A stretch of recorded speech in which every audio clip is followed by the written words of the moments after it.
My name's Luke. I'm 32 years old, single, no kids, decent job, and for better or worse, I'm the guy in the family who has his life together. That's not to say I'm rich or anything. I work in project management for a mid-sized tech company, make enough to be comfortable, and I've always been the type who plans ahead, budgets wisely, and tries to make the people around me feel valued.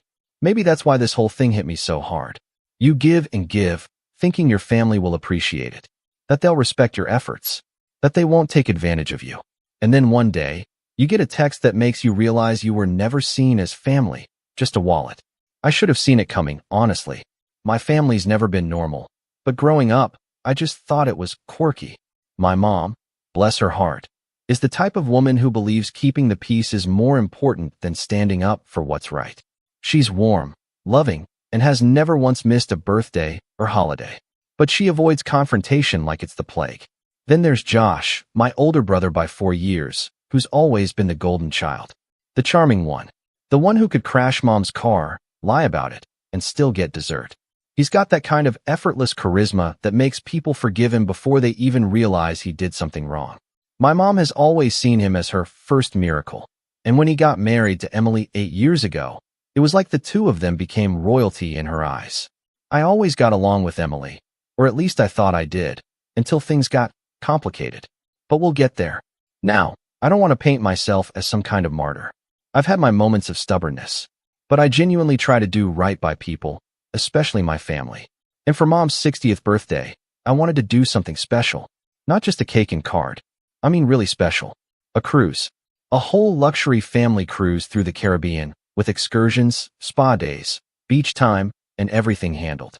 I'd been planning it for 6 months. Saving, coordinating flights, talking to a travel agent. Heck, I even got everyone matching luggage tags with our names engraved. That's the kind of guy I am. I live for the details. There were going to be 10 of us in total. Me, Mom, Josh and Emily, my younger cousin Bella and her girlfriend, Uncle Ron and Aunt Maggie, and Grandma Jean. I booked 5 double occupancy cabins, all with ocean views, and I covered the full cost. $8,700 out of my own pocket. No one else needed to pay a dime. It was a surprise gift for Mom, who's always dreamed of traveling but never had the means to do it herself. I told her I wanted to celebrate her life the right way, and she actually cried when I gave her the itinerary in this little envelope I decorated with glitter and cruise stickers. She said it was the nicest thing anyone had ever done for her. But even then, I noticed something strange. Josh barely reacted. He looked over the itinerary like it was a grocery list, mumbled "cool," and handed it to Emily, who smiled and said, "Looks nice," before going back to scrolling on her phone. It wasn't the response I expected, but I chalked it up to them being busy. Josh has always had this way of acting unimpressed with things unless he's the one who planned them. The weeks leading up to the trip were a whirlwind of logistics.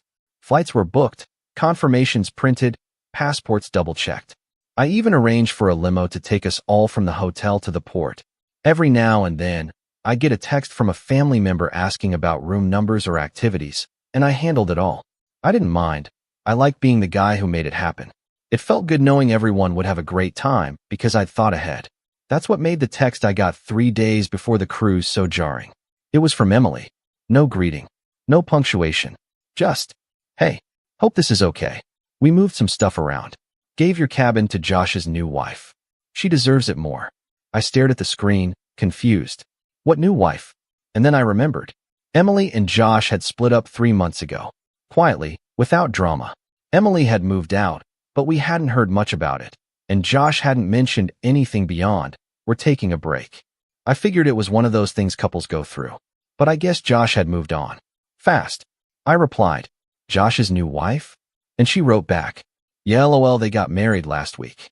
Anyway, she's not great with boats, so she needed the nicer room. Thanks for understanding." The nicer room. The room I had booked for myself because I have back issues and needed the extra space. The room I paid for like every other cabin. And without even asking me, they just gave it away. I sat on my couch, stunned. My mind spinning. Then my phone buzzed again. This time from Josh. "Hey man, hope this is cool. Appreciate you being flexible. Not thanks. Not we'll make it up to you. Not even an apology. Just hope this is cool." Like I was some afterthought in my own plan. Like this wasn't the trip I organized. I didn't even know this woman's name. His new wife. She wasn't family. She hadn't been there when I was up till 3 a.m. sorting out seat assignments and medical forms. But now she was being given my cabin like I was supposed to smile and say, "Sure thing, bro." I stared at my phone, trying to process what was happening.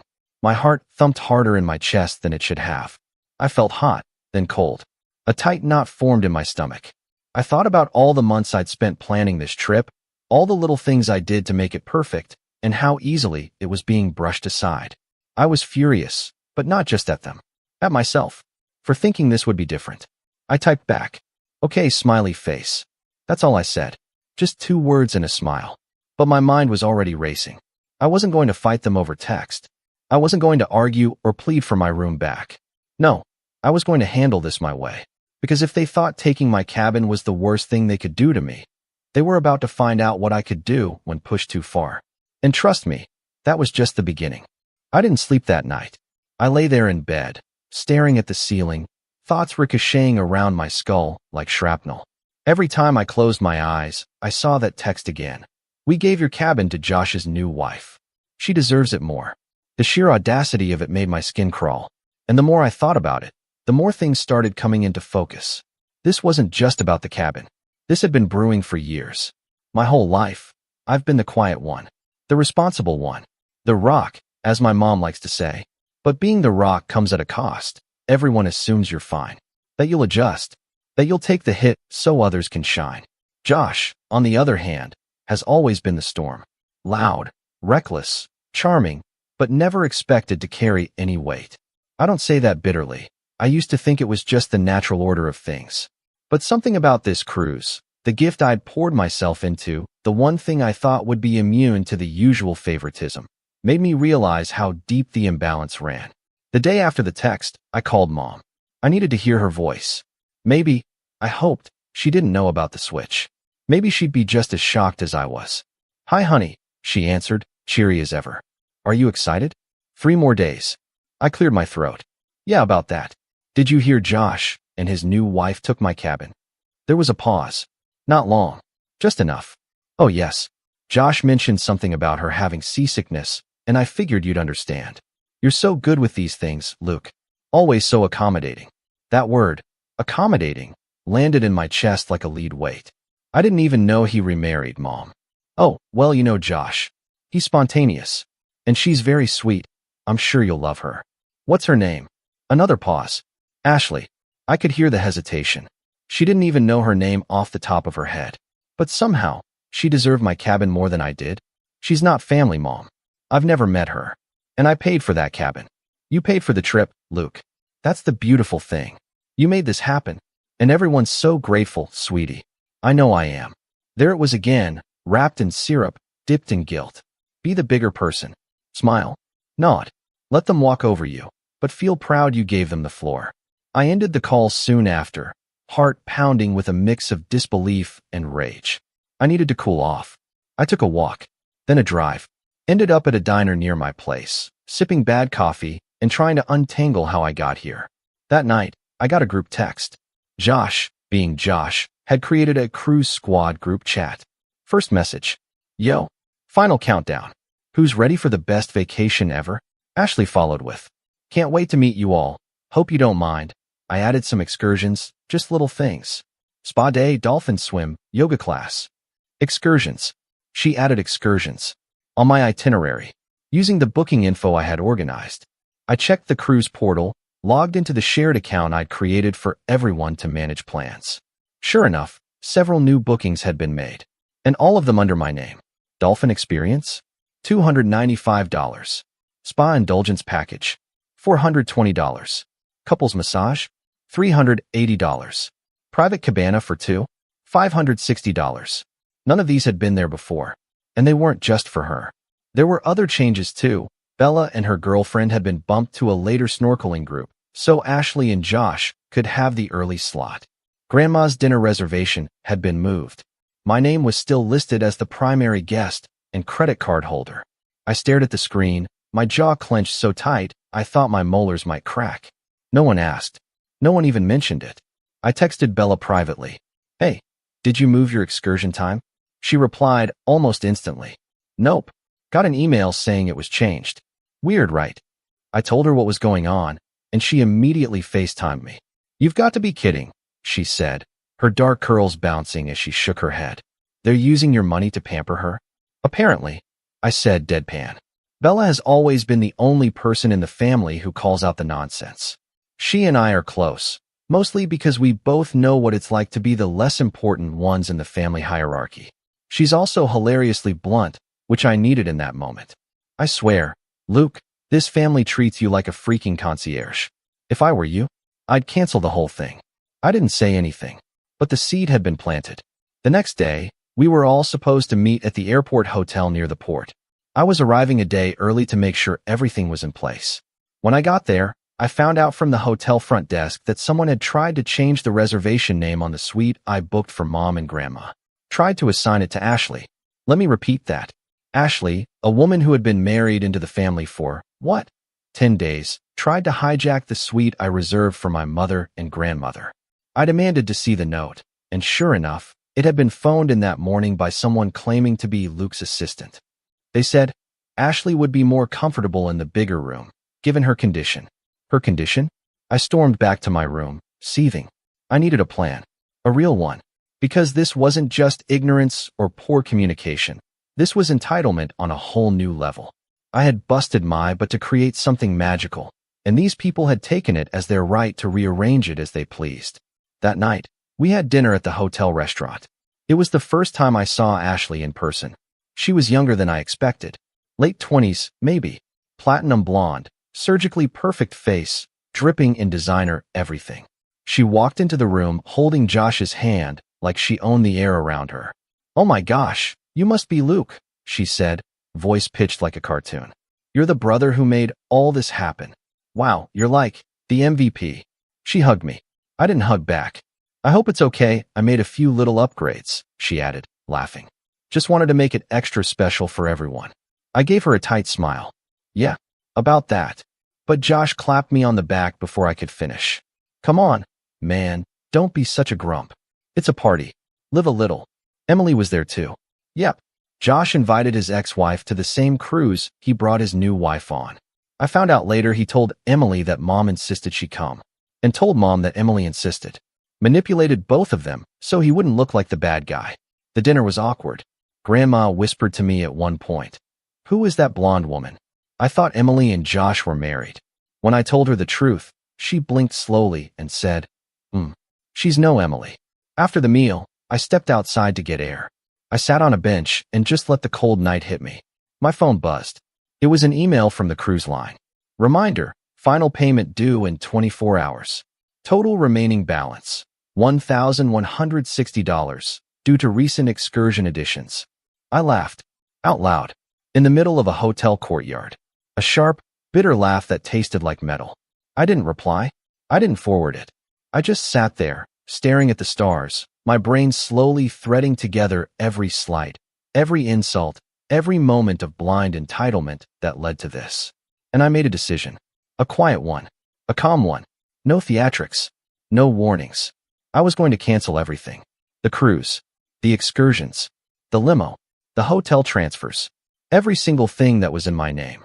But not right away. No. I'd wait. I'd let them get all the way to the port. Bags packed, sunscreen applied, cocktails on their minds. And then I'd pull the plug. Because this time, I wasn't going to be accommodating. This time, they were going to learn what it felt like to be left standing at the dock, wondering how everything fell apart. It's a strange thing when you stop being surprised by betrayal. I used to think trust was like a bank account. You build it up slowly, deposit after deposit, and when something bad happens, you just hope there's enough left to cover the hit. But what I learned that week was, sometimes, the people closest to you aren't making deposits. They're forging your signature and draining the account behind your back. The night before the cruise was supposed to start, I was back in my room at the airport hotel, sitting at the desk, laptop open, cursor hovering over the cancel button. I'd already logged into the cruise portal and reviewed everything. 5 cabins, 10 passengers, 8 excursions, 2 limo services, 1 dinner show, all of it under my name, all of it paid with my card. I'd waited until the very last moment because I wanted them to feel it. I wanted them to see the ship, smell the salt air, feel the buzz in the port terminal. And then I wanted it to hit them like a freight train. None of it was real anymore. But I still hesitated. Not because I doubted they deserved it, but because of Mom. She wasn't perfect. She could be blind to the favoritism, too quick to keep the peace, instead of standing up for fairness. But she wasn't malicious. And she'd never asked me to cancel my cabin or shift plans. That was all Josh and his Barbie bride. Still, she enabled them. She let it happen. And even then, a part of me still didn't want to hurt her. I was in the middle of weighing that guilt when I heard a knock on my hotel room door. I opened it to find Bella standing there in sweats and slippers, holding a pint of ice cream like a peace offering. "I figured you'd be stewing in here," she said, walking past me without waiting for an invite. "Got us Rocky Road and passive aggression. Let's binge." She flopped onto the bed and started digging into the ice cream like she owned the place. "You're not wrong," I muttered, closing the door. We talked for a while. Well, she talked mostly. I ranted. She listened. Bella had that way of making you feel sane, even while the world was clearly upside down. And then, about 30 minutes into our conversation, she looked at her phone and froze. "Oh, my God." I looked up. "What?" She turned the screen toward me. It was a photo on Instagram. Ashley had posted it on her story. The caption read, "So grateful to my amazing husband and his generous family for making this dream cruise possible. Couldn't have done it without your support. #blessed #honeymoon vibes." The image was of her and Josh standing in front of the cruise terminal, a full day early. In the background, you could see the ship docked and waiting. They were holding champagne flutes, beaming like the cover of a vacation magazine. But that wasn't what made my stomach drop. It was the caption of the second slide. A group shot: Josh, Ashley, Uncle Ron, Aunt Maggie, Emily, and Mom. Mom, smiling next to Ashley, arm around her, holding up a little sign that said Family Cruise 2025. I stared at the screen, blinking, trying to make sense of it. My ears rang. "Wait," I said slowly. "They're there now." Bella nodded, her face pale. "They told me we were all going tomorrow," I whispered. "The check-in email says our boarding time is 11:30 a.m. tomorrow." Bella was already typing furiously on her phone. "Give me a second." I sat down hard on the edge of the bed. The room felt suddenly smaller, claustrophobic. And then Bella's phone buzzed. She read the message and looked up at me, eyes wide. "Oh, you're not gonna like this." "What now?" "It's from Maggie. She thought I was already on the ship. She said they wanted to get a head start, and that Josh arranged early boarding as a surprise for the family. Luke, they left us. You, me, Grandma, they left us behind." I felt something shift in me. Something hard and cold settled in my chest. It wasn't just disrespect anymore. It wasn't just entitlement. It was betrayal. They had used me, used my money, used my name, used my trust. And when it was convenient, they cut me out like an extra. And worse, they lied. I picked up my phone, checked my messages again. Nothing. No heads up. No, "Hey Luke, change of plans." Not even a fake excuse. Just silence. I stood up, pacing now. They knew I booked everything. They had to know I was the point of contact. How did they even get on the ship early? Bella shrugged. "Probably called the cruise line pretending to be you. Your name's on everything." That thought made my stomach churn. I grabbed my laptop again and logged into the cruise account. Password still worked. I checked the manifest. Boarded: Josh M., Ashley M., Maggie R., Ronald R., Emily M., Lisa M., Lisa. Mom. Boarded. Checked in. On the ship. Before me. Before Grandma. Before Bella and her girlfriend, who were still downstairs, blissfully unaware they'd been excluded from their own trip. They left Grandma behind, I said out loud, my voice catching. Bella looked up, her eyes suddenly glassy. "She's 82, I whispered. "She needs help with her luggage. She takes heart medication." They left her. That's when the switch flipped. I felt it in my spine, like a light going out. Something broke in me. Not in a dramatic, movie-style scream-into-the-sky way. More like a slow, deliberate burn. A kind of calm that only comes when you realize you're done. Not angry. Not hurt. Just done. I opened the cruise portal and started clicking. Cancel. Cancel. Cancel. Excursions. Gone. Private dinner. Gone. Transfers. Gone. Cabins. Canceled. Refunds initiated. And then, the big one, the cruise itself. 5 cabins, 10 passengers. I hovered over the button for a moment, fingers steady. Then clicked. Canceled. A pop-up appeared. Your cancellation has been processed. Refunds will be issued to the original payment method within 5 to 7 business days. And just like that, it was over. Or so I thought. Because within 5 minutes, my phone rang. It was Josh. I let it go to voicemail. Then a text. Dude, what is going on? We can't get into our rooms. What did you do? Then Ashley. Hi, Luke. Super weird issue. The cruise line says our reservations were canceled. Haha, can you call them and fix it? Then Aunt Maggie. Sweetie, we're stuck at the check-in desk, and they said everything was canceled. Is this a mistake? Please fix this ASAP. I didn't reply. I just handed the phone to Bella. Here, I said. Read these. She scrolled through, her face a mix of satisfaction and fury. Then she looked up at me. So what now? I smiled, but it didn't reach my eyes. Now, I said, we let them sit there. We let them stew. And when they're good and panicked, then I'll tell them what really happened. I stood, walked over to the mini fridge, grabbed 2 bottles of water, and handed one to Bella. Here's to early boarding, I said. We clinked bottles like champagne flutes. And just as I took a sip, my phone buzzed again. A new number. No name. Just one message. Hi, Luke. This is Ashley's lawyer. We need to discuss the financial damages you may have caused by canceling the cruise. Please respond at your earliest convenience. I stared at the screen, then at Bella. Oh, she said, mouth falling open. They did not just lawyer up. I exhaled, long and slow. This wasn't over. Not even close. I didn't respond to the lawyer's message. Not at first. Not because I was scared, but because I wanted to think. Carefully. Deliberately. The moment you respond, you give them momentum. And right then, I wasn't ready to hand over anything. Not a word. Not a reaction. Not even an emoji. Instead, I sat down at the edge of the hotel bed and just stared out the window. The port was visible from our floor. White ships lined up like floating cities, people streaming toward them like ants marching to paradise. Somewhere on that dock, my family was unraveling. Somewhere in that crowd, my brother and his new wife were yelling at customer service reps, waving their arms, pulling out phones, trying to get answers. I imagined Mom standing awkwardly nearby, clutching her purse, unsure what to say. Emily probably just watched the drama unfold with that tired half-smile she always had when Josh pulled another stunt. And me? I sat quietly in my room, watching the chaos I'd triggered from a distance. You'd think that would feel like a victory, but it didn't. It felt like grief. And that surprised me, because for all the betrayal, the lies, the manipulation, I still loved them. I didn't want revenge. Not really. I just wanted respect. Acknowledgement. Maybe even an apology. But those things weren't coming. And deep down, I knew that now. Bella was gone by then. She'd gone downstairs to update Grandma and her girlfriend. I asked her to give me a little space. She understood. She always did.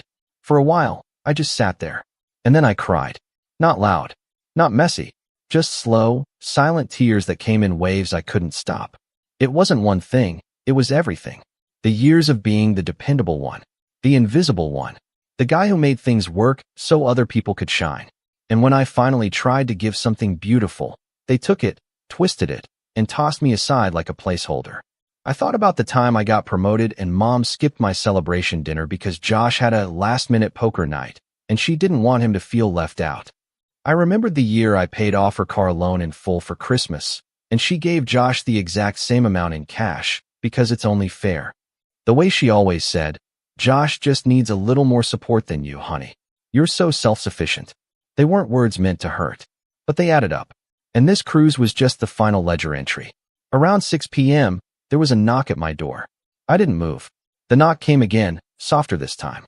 Luke, it was Bella. You okay? I wiped my face with my sleeve and stood up, composing myself. Yeah, I called. 1 second. I opened the door. She looked at me carefully, then stepped inside and closed it behind her. Grandma's heartbroken, she said. She didn't know they'd left early. She said, they didn't even tell me goodbye. My chest tightened. Are they still at the port? She nodded. Yup. Still trying to get back on.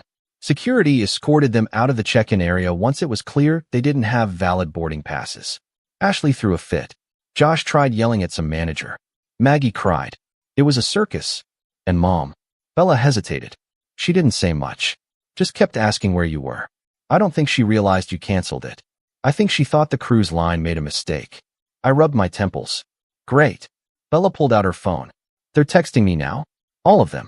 Wanting to know where you are. Asking if this was some kind of misunderstanding. I almost laughed. A misunderstanding? She gave me a look. I didn't correct them. Yet. I sat down on the bed again. I don't know what to do anymore, I said. Bella sat beside me, her tone softer. You don't have to do anything. You already did everything. And they still found a way to make you the villain. We sat in silence for a while. Eventually, she stood up. I'm gonna order pizza. You want anything? Just surprise me, I said. She nodded and left. I stayed there a while longer, staring at my phone. Dozens of texts. Missed calls. A couple of voicemails. All of them pinging like a symphony of guilt. But one message stood out. It was from Mom. Luke, honey, I don't know what's happening. Everyone's saying you canceled the cruise. Please tell me that's not true. I'm so confused. Call me. I didn't know how to respond. I didn't even know if I should respond.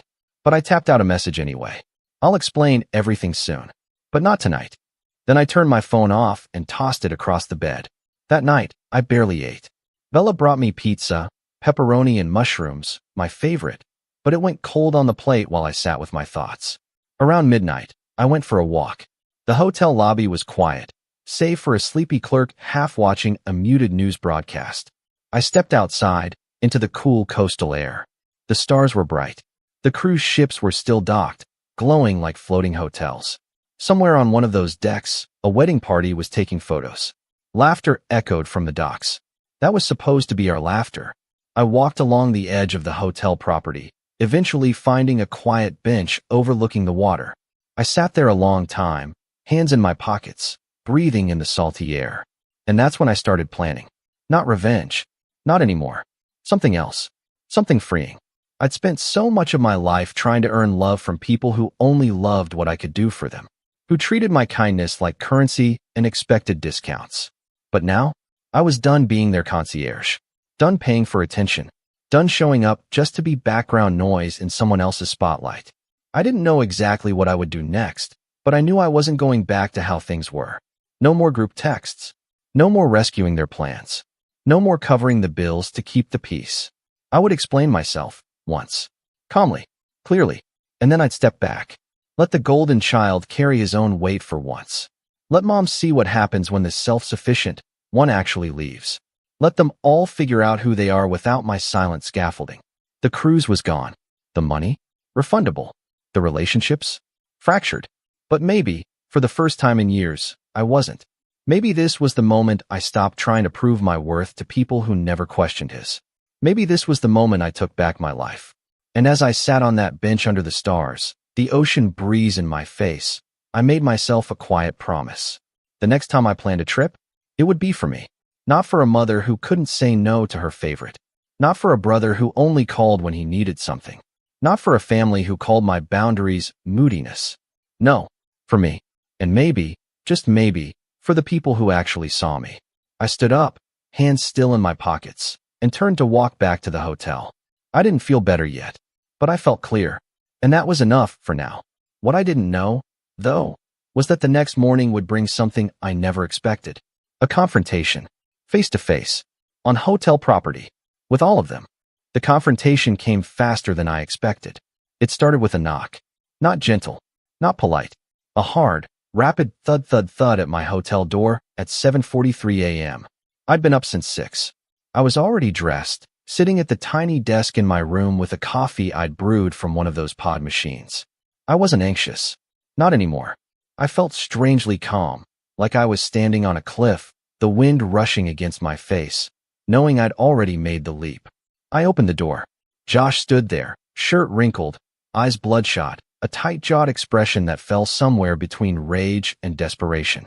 Behind him, Ashley paced in heels way too tall for 7 a.m., phone in one hand, the other gesturing wildly at someone behind the corner. Mom stood just a few feet back, arms crossed, looking smaller than usual. Not sad, not angry, just uncertain. Behind them all was Aunt Maggie, arms folded, hovering like a backup singer waiting for her cue. I leaned against the doorframe, coffee in hand. Well, I said, looks like the gang's all here. Luke, Mom started, stepping forward, but Josh raised a hand. No, I'll speak. He looked terrible. His usual tan was fading. His hair wasn't styled. He looked like someone who had expected to spend the morning sunbathing on the Lido deck and instead got thrown off the set of a reality show. "Do you have any idea what you've done?" he asked. I took a sip of my coffee. "You're going to have to narrow that down. Don't play games, man. You canceled the cruise. All of it. The excursions. The rooms. Everything. We were standing at the gate. Do you know how humiliating that was?" I tilted my head. "Did they let you keep the complimentary lanyards at least?" Ashley huffed behind him. "This isn't funny, Luke." I looked at her, really looked at her, for the first time. Designer shades, full face of makeup before 8 a.m., nails so glossy they reflected the hallway lights. I barely knew this woman, and yet she'd bulldozed through a plan I spent 6 months building. "No," I said. "It's not funny. You're right. What's funny is thinking you could walk into a trip I paid for, rearrange everything to suit yourself, and then act shocked when the person funding the whole circus decides to shut it down."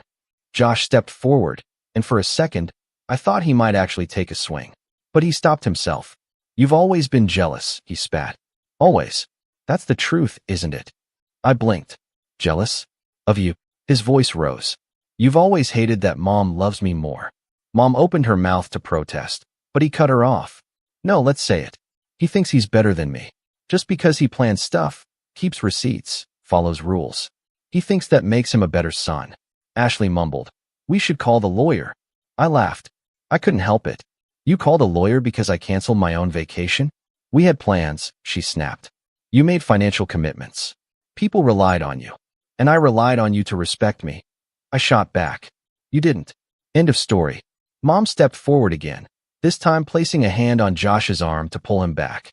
"Luke," she said softly, "you didn't even give me a chance to explain."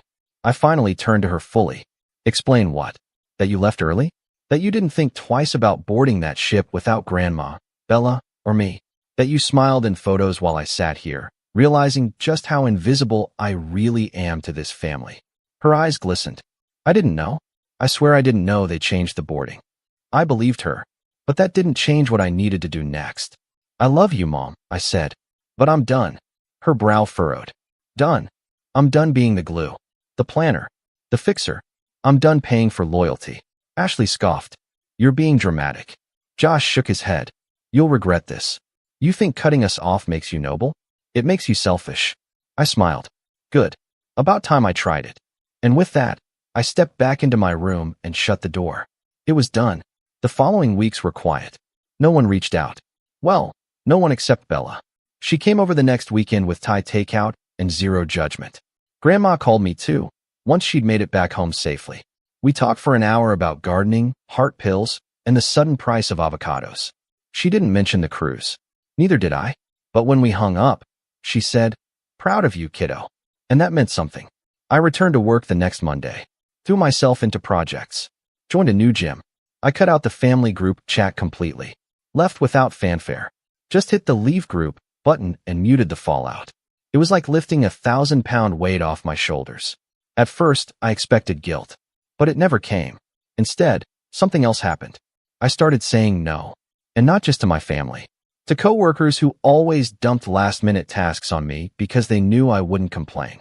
To friends who only called when they needed help moving or fixing their Wi-Fi. To acquaintances who invited me to dinner but always forgot their wallets. The more I said no, the more space I made for people who said yes to me. A few weeks later, something wild happened.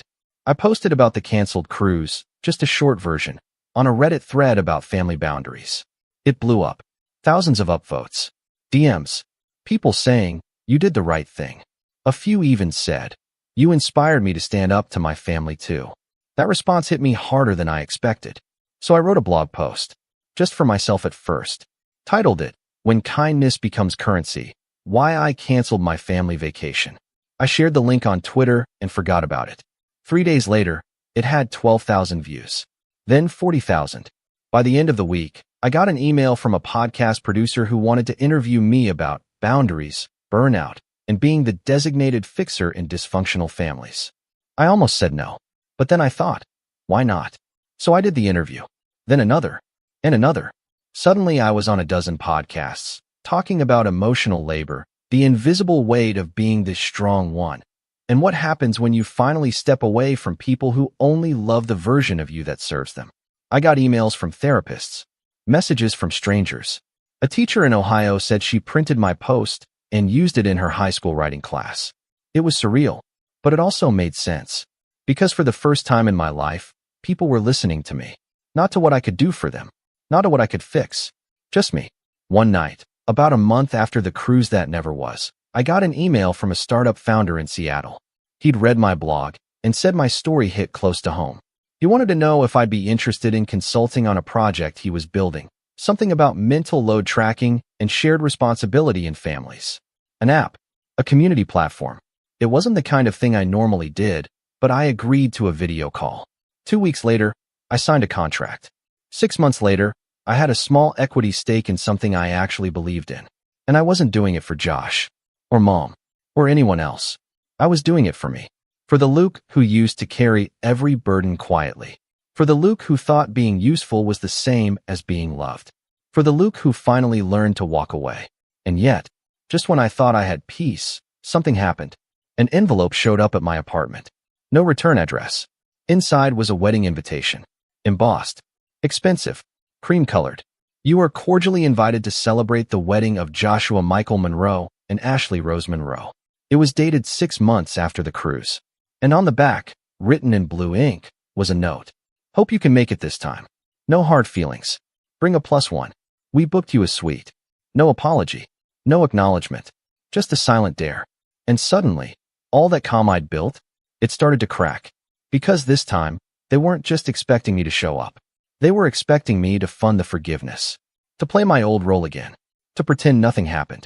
And as I stared at that invitation, my phone buzzed. It was Bella. You get one too? Yep. You going? I stared at the screen for a long time. And then I started to type. Because this time, the answer wasn't so simple. And what I decided next would change everything. I didn't answer Bella's text right away. I just stared at the wedding invitation, still sitting on my coffee table like a loaded weapon. The audacity was breathtaking. 6 months had passed since the cruise debacle. 6 months of silence, zero contact, not even a birthday text. And now they wanted me at their wedding? With a +1? And they booked me a suite? They actually thought I'd come strolling in like nothing had happened. Wear a suit, shake hands, maybe even raise a glass to the happy couple. As if I hadn't canceled their fantasy honeymoon out from under them. As if they didn't try to sue me for it afterward. I didn't forget the lawyer text. I never responded, and nothing ever came of it. I think they were bluffing, trying to scare me into reversing the cancellations. When it didn't work, they dropped it. But that text was the line in the sand. The moment they made it clear, they didn't just disrespect me. They saw me as a resource to extract a bank account with arms. And now, they wanted me back. Not because they missed me, not because they were sorry. Because they needed me. I could feel it. So, I started digging. The setup begins. First, I found the wedding website.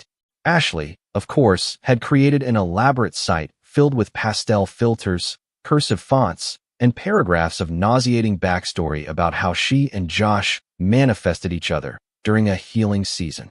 I scrolled through, trying not to gag. The wedding was scheduled for a private estate outside Napa Valley.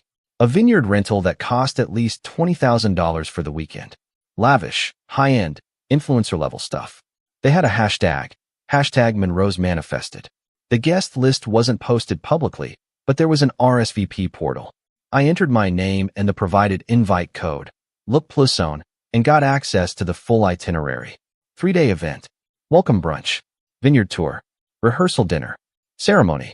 Post-wedding brunch. And then something caught my eye. Under registry, there was a line I couldn't ignore. For those who wish to support our dream honeymoon, please contribute to our travel fund. I clicked. They had a GoFundMe set up for their honeymoon. I blinked.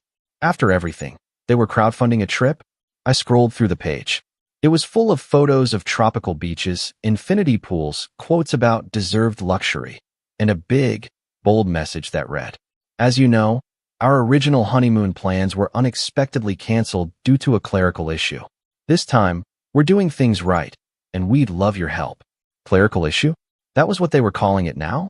Even worse, I noticed several family members had already donated. Uncle Ron sent $200. Aunt Maggie, $500. A few others chipped in. The fund was at $4,300 out of a $10,000 goal. I felt a familiar tightness in my chest. A mixture of secondhand embarrassment and fresh rage. They were trying to get strangers and relatives to pay for a luxury honeymoon. Because I wouldn't? Oh no. I started asking questions. Quietly. First, I reached out to Bella. She answered instantly. They sent me the invite, too, she texted. I laughed out loud. You going? I asked. Not unless I get paid to bartend. Then I called Grandma. She hadn't received an invitation. I guess I'm not Instagrammable enough, she said dryly. Then, after a pause, but I heard from Lisa. She said you might go? I frowned. Mom said that. She thinks it'll be good for the family. A chance to heal. I sighed. Did she ever talk to you about what happened? The cruise. Grandma was quiet for a second. She said you overreacted. That maybe you needed time to cool off. That stung. But I didn't have time to unpack it. Because what Grandma said next changed everything. They're having some money trouble, you know. My ears perked. What kind of trouble? Well, she said slowly. Lisa told me Josh had taken out a personal loan for a business idea. Something about flipping rental properties. But it didn't work out. She said they were behind on payments. I felt the pieces start clicking into place. The wedding. The honeymoon fund. The sudden invite, after 6 months of silence.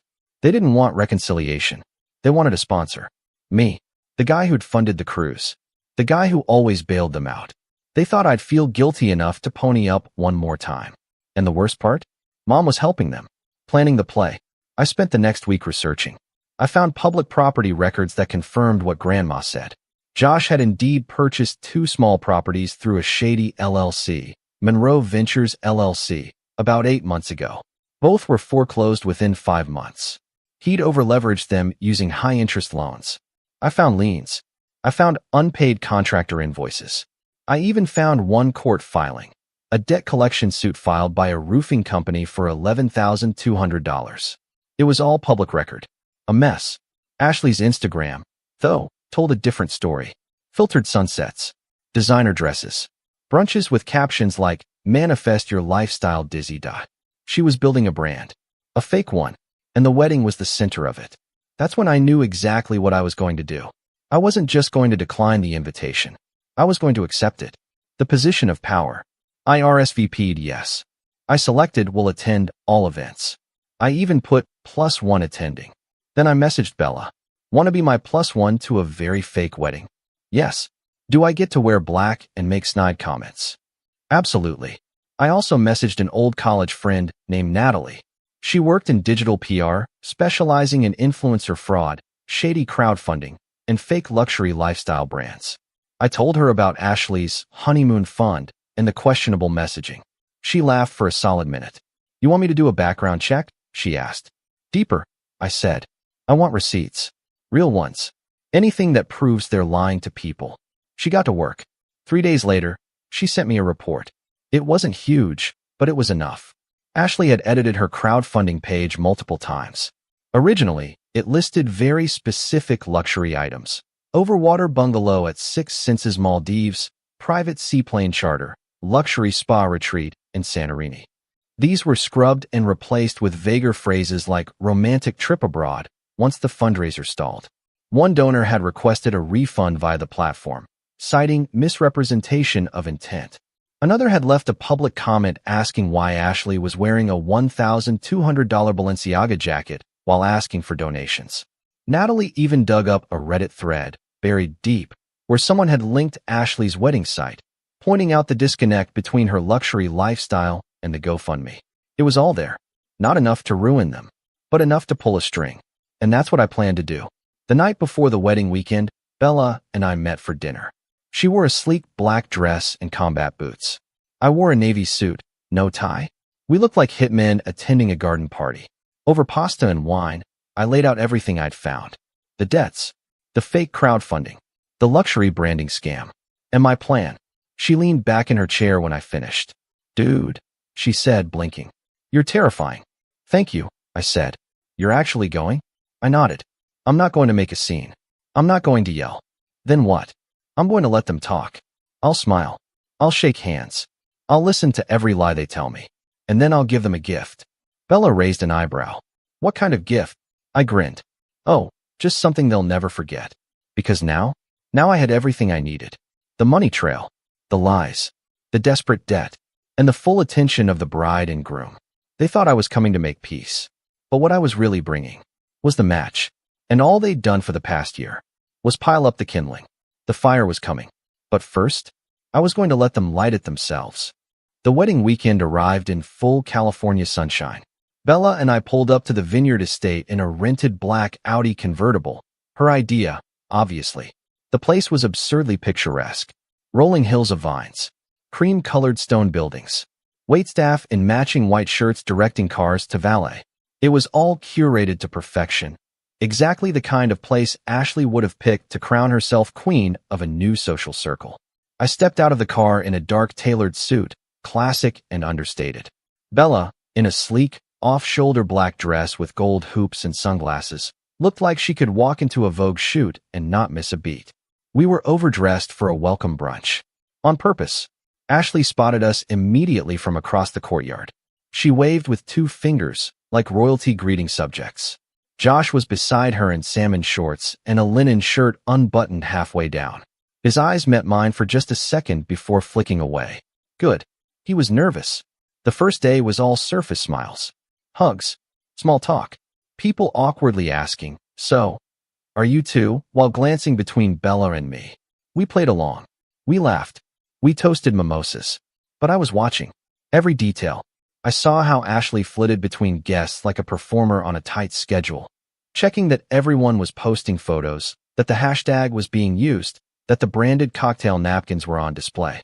I saw Josh pull aside Aunt Maggie and whisper something, glancing toward me. Her eyes followed his, then darted away. I caught a moment where my mother approached me on the patio with a hopeful smile. "You look good, sweetie," she said. I thanked her. We didn't talk about the cruise. She didn't mention the wedding invitation or the silence that had stretched between us for half a year. We just stood in the sun, pretending. That night was the rehearsal dinner, held in a rustic barn decked out with string lights, wood-paneled charm, and a suspicious number of candid photo ops. A professional videographer followed Ashley around like she was on a reality show. I kept quiet, observed, let them forget I was anything but a silent accessory to the evening. Then came the speeches. Ashley's father, who had clearly been looped in at the last minute and mispronounced Monroe twice, gave a rambling toast. Josh followed with a speech about finding love again and taking bold leaps. And then, to my shock, Ashley handed me the mic. "Luke," she chirped, "you've been so instrumental to our family, and we're just so happy you're here. Would you say a few words?" Bella gripped my knee under the table. I smiled, stood slowly, and took the microphone. "Sure," I said. "Why not?" The room quieted. Phones tilted toward me. Josh looked like he wanted to melt into the floor. I took a breath. "Well, I'm honored to be here," I said. "This is a beautiful place. You've built something special. And weddings are about beginnings. About clarity. About truth." A few people nodded. Ashley beamed. I continued. "I've watched Josh grow up. Watched him fall in love. More than once, actually." A few awkward chuckles. "And one thing I've always admired about him is his ability to bounce back." I paused. "He's resilient. Even when things fall apart, business ventures, relationships, travel plans, he finds a way to spin it." Josh's jaw tightened. Ashley shifted in her seat. And Ashley, well, Ashley's a visionary. Not everyone can take a canceled cruise, turn it into a crowdfunding campaign, and spin it into a brand. Now there was dead silence. She really inspired me. So much so that I actually did a little research. Just out of curiosity, of course. I mean, we all know Ashley's a girl boss, but I had no idea how creative she could be. I pulled a folded paper from my jacket pocket. The unexpected clerical issue that canceled their original honeymoon? Actually, the cancellation was fully intentional. Initiated by me. Because the trip was paid for entirely by me, and certain people decided to reassign my room without permission. Funny how that works, right? Now I was pacing slowly.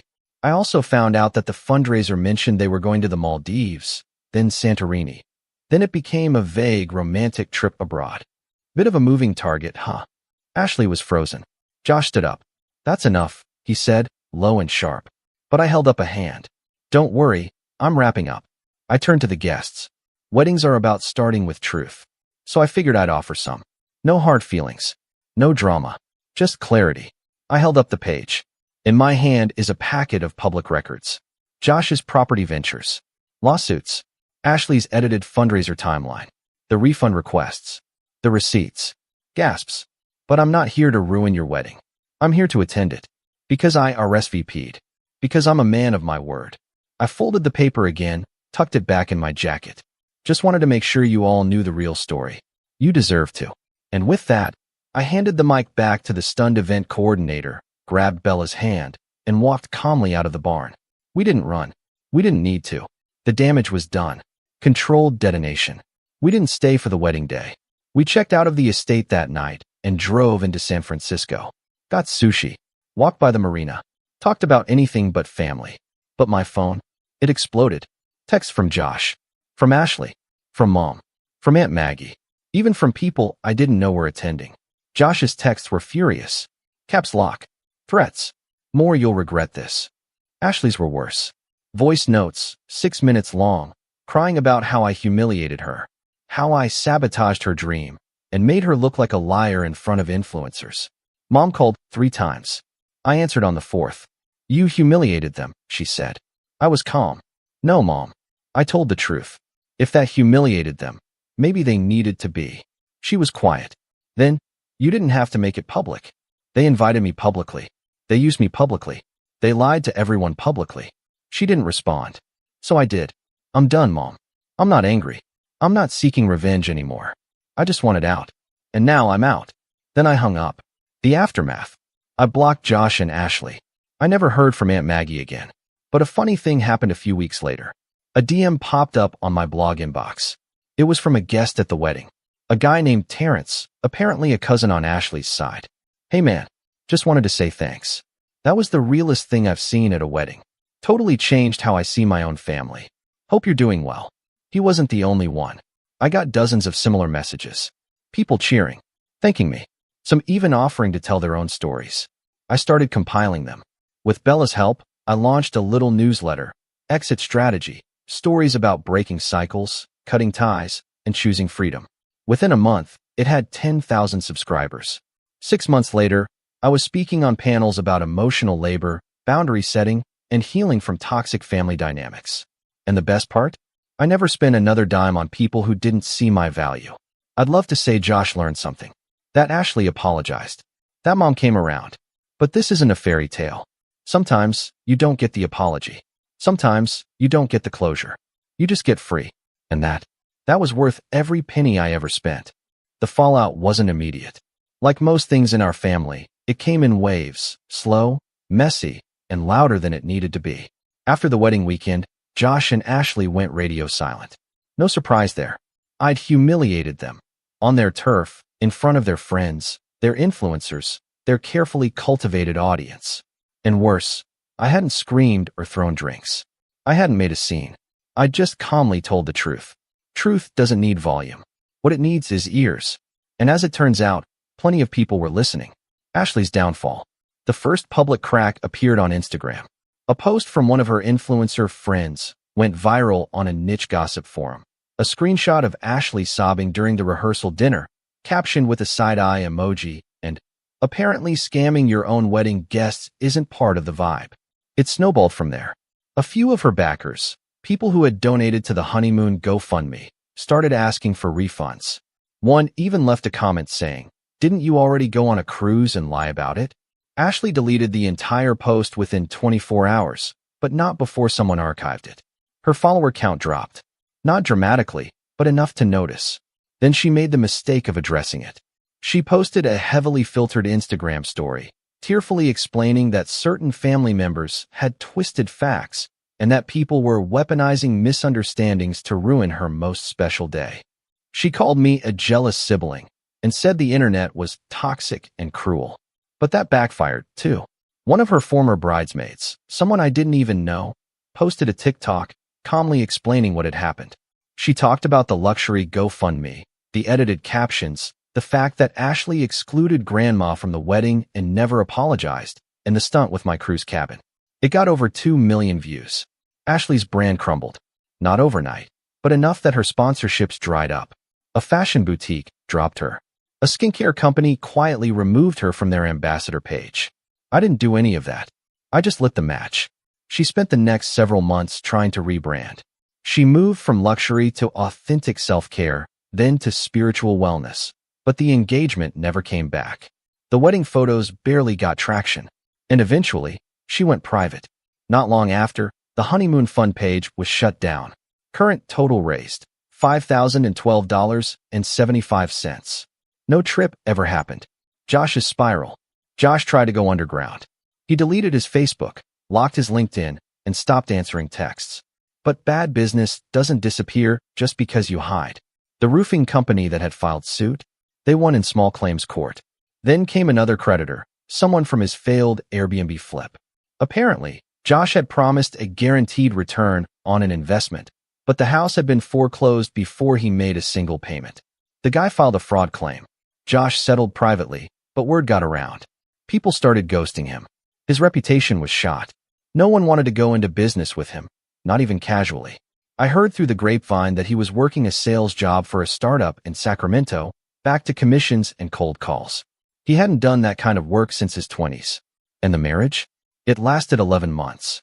Ashley left when the last credit card got declined, and she realized she'd bet her entire influencer future on a man with great hair and no foundation.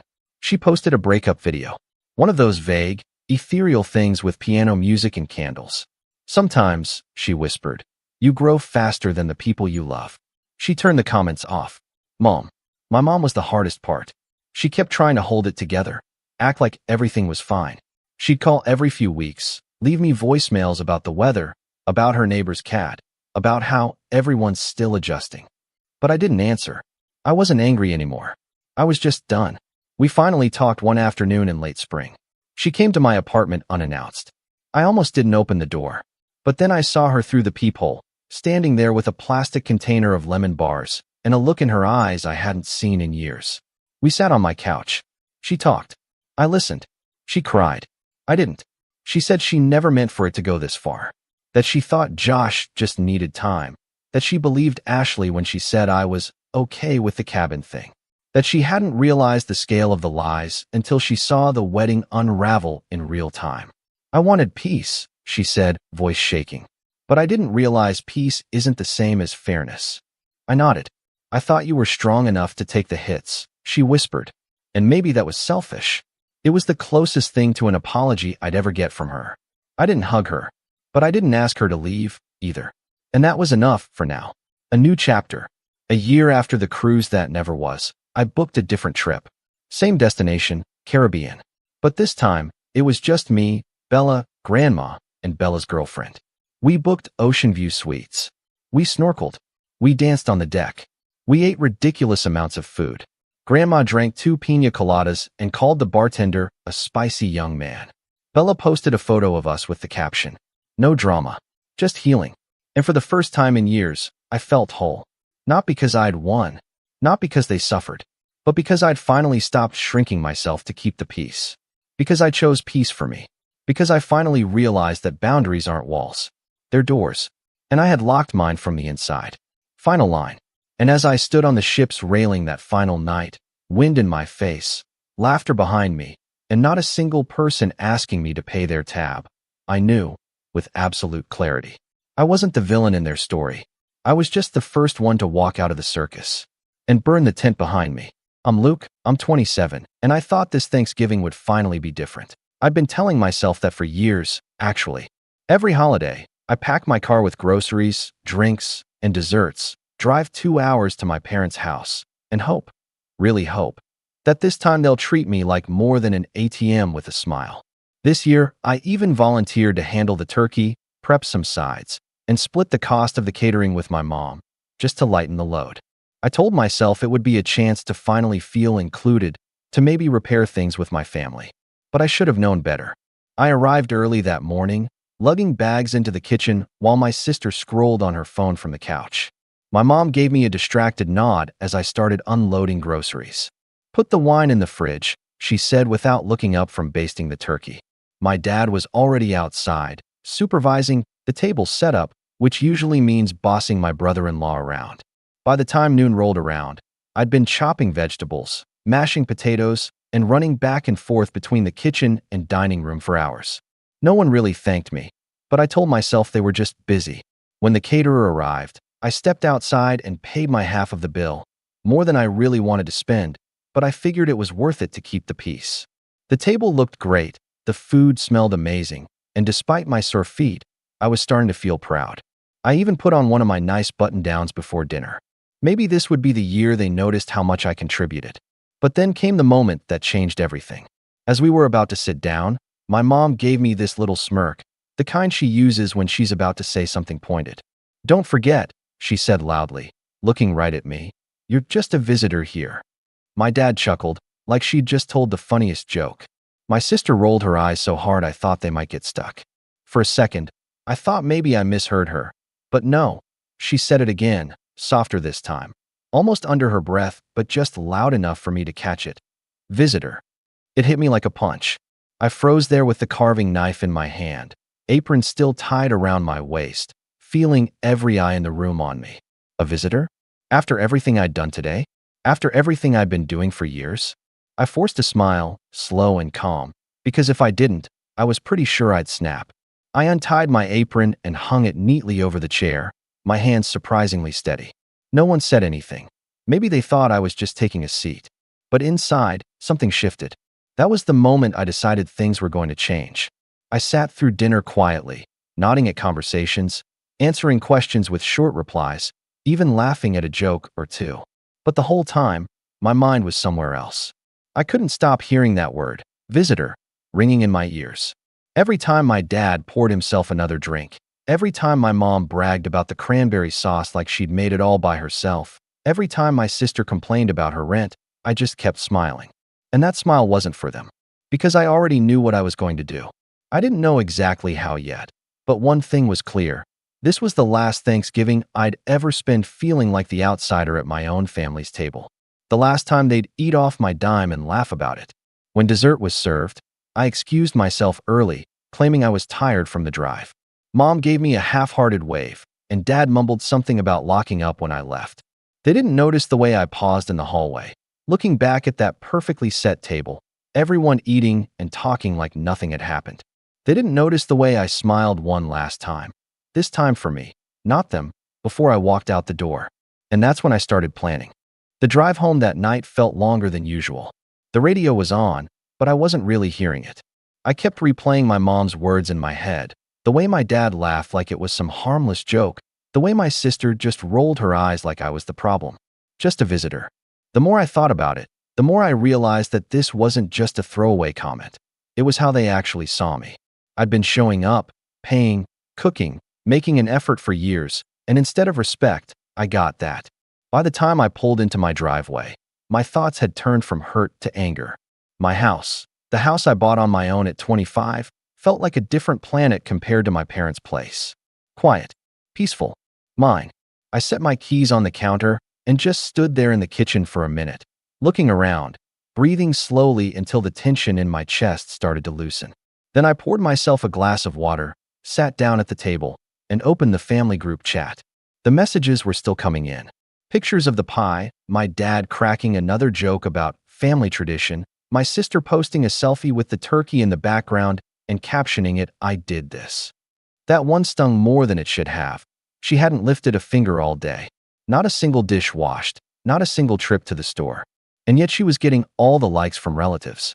I locked my phone and left it face down on the table. That was the first time I realized just how one-sided things had been for years.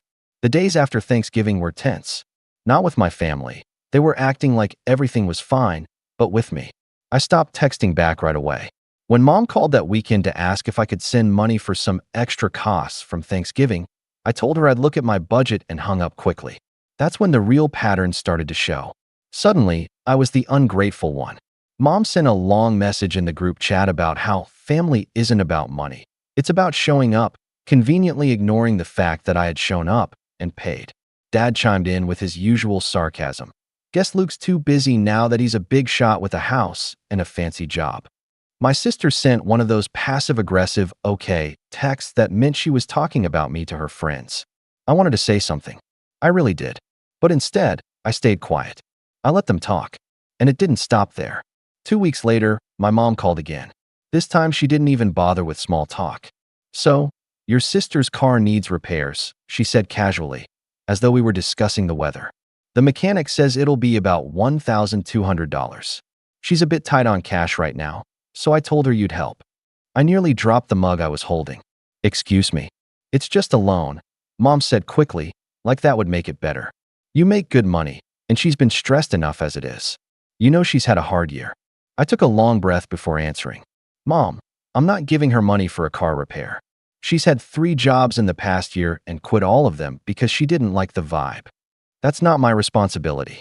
Mom went silent for a second, then let out a short laugh, the same kind of laugh Dad had given at Thanksgiving.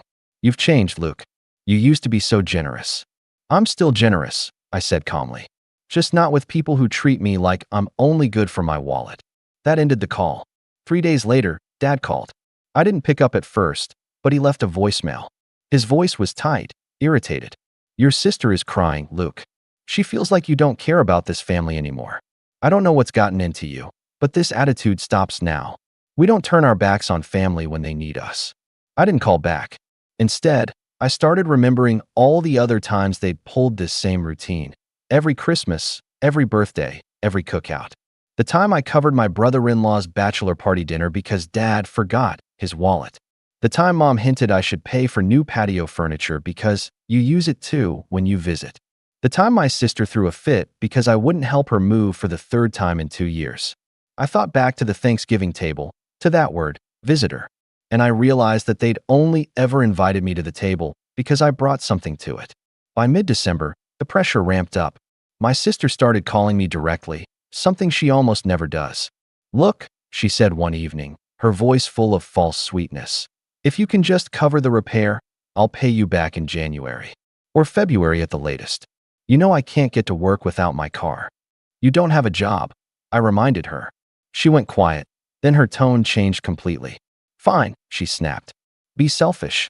But don't come crying when Mom and Dad stop inviting you to things. You can't just cut yourself off and expect everything to be normal. That last part hit me like a dare. Christmas Eve came, and I almost didn't go. But a part of me wanted to see just how far this would go.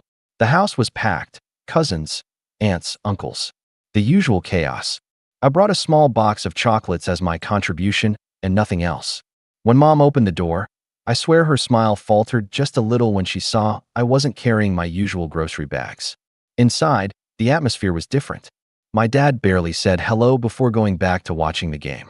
My sister was sitting on the couch, telling anyone who'd listen about her awful luck with the car, how some people just don't step up anymore. A couple relatives glanced at me knowingly. I stayed quiet. When dinner was served, Mom made a point of thanking my sister for helping so much with the prep this year. My sister just smirked and said, well, someone had to. That one almost made me laugh out loud.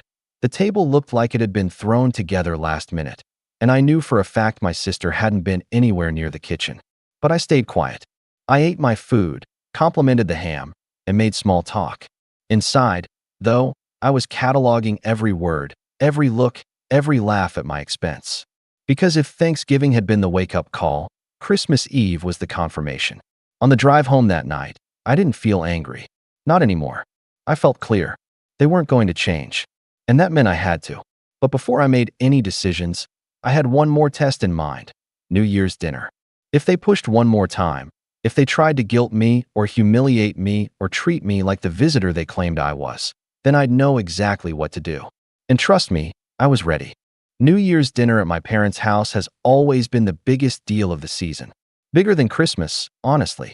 Every relative within a 50-mile radius shows up, and my mom treats it like her personal red carpet event. She insists we all dress nicely. She puts out the fancy plates, and there's usually a long speech from my dad about family unity. I almost skipped it this year. Every part of me wanted to stay home, open a bottle of wine, and watch the fireworks from my porch. But I knew if I didn't show up, they'd use my absence as proof that I was the problem. So, I decided to go, but this time I brought nothing. No groceries, no wine, no dessert. Just me. When I arrived, Mom opened the door and actually frowned before she caught herself. Oh, she said. You came. Happy New Year, I said, smiling politely. Inside, the house was bustling.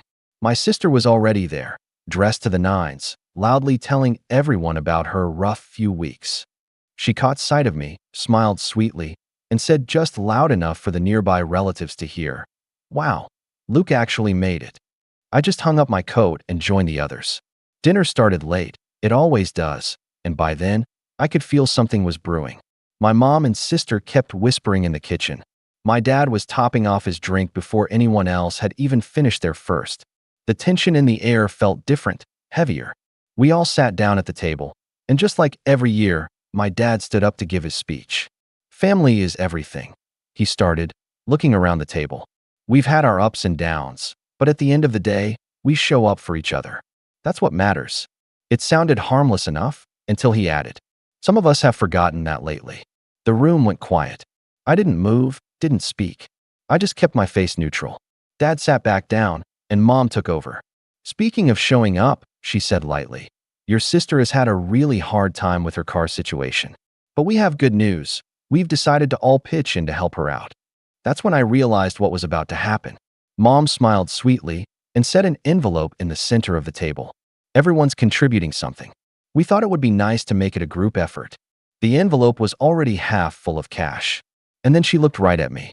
"Luke, we put you down for $500. I already told the mechanic we'd have it to him next week." I felt my jaw tighten. "You what?" "It's only fair," Dad said, his tone sharp now. "You make the most money out of everyone here. It's time you pulled your weight." I glanced around the table. A few of my cousins were suddenly very interested in their plates. My sister just sat there, smirking. I could feel the heat creeping up my neck. "You didn't ask me," I said slowly. Mom waved a hand like it was nothing. "Luke, stop being dramatic. It's family. We all help each other." "No," I said, my voice flat. "You all decided this without me, and then told the mechanic I'd pay. That's not helping. That's being volunteered without consent." Dad's chair scraped back as he leaned forward. "You're making a scene. Just put the money in and let's enjoy dinner." I stared at him for a long moment, then at my mom, then at my sister. No one said a word. Finally, I stood up. "No." Mom's face turned red. "Luke, sit down." I said no. My voice was calm now, quieter than I expected. "I'm not giving you a dime. Not tonight. Not ever again." Dad slammed his hand on the table. "Don't you dare talk to your mother like that in this house." "This house." I laughed, not a funny laugh, but the kind you let out when you finally understand something too late. "You mean the house I helped pay for when you were behind on the mortgage last year? The house I've been helping keep afloat with every holiday, every bill, every time you forget your wallet?" That got some heads turning. But Mom just glared. "If you want to act like an outsider, Luke, then you can leave. Visitors don't get to disrespect the hosts." And there it was again. Visitor. I felt something inside me snap. I didn't yell. I didn't cry. I just reached into my pocket, pulled out my wallet, and set it on the table. Then I calmly took out a single $20 bill and slid it across the table toward the envelope. "There's my contribution," I said evenly. "Buy her some windshield wiper fluid." The silence that followed was deafening. My sister's mouth fell open. My dad looked like he might explode. Mom just stared at me like she didn't recognize me anymore. I put my wallet back in my pocket, pushed my chair in, and said, "Enjoy your dinner." Then I walked out. No one followed me. On the drive home, my hands were still shaking, not from fear, but from adrenaline. For the first time in years, I hadn't given in. But by the time I got home, there were already texts waiting for me. "Mom, you embarrassed us in front of the whole family." "Dad, you're selfish. Don't bother coming back if this is how you're going to act." "Sister, hope you're happy. My car is still broken." I didn't reply. I sat on my couch in the dark, staring at my phone. And that's when I realized this wasn't just about one dinner. This was about years of being treated like a bank, a handyman, a background character. And if they thought this was me cutting myself off, they hadn't seen anything yet. Because I wasn't just going to stop paying. I was going to make sure they felt every single consequence of the way they'd treated me. The first few days after New Year's felt like a hangover without the drinking. Everything was heavy. My chest, my head, even the air in my house. I kept replaying the scene at that dinner table, over and over like a movie on repeat. My mom's voice echoing in my head, calling me a visitor. My dad's glare. My sister's smirk.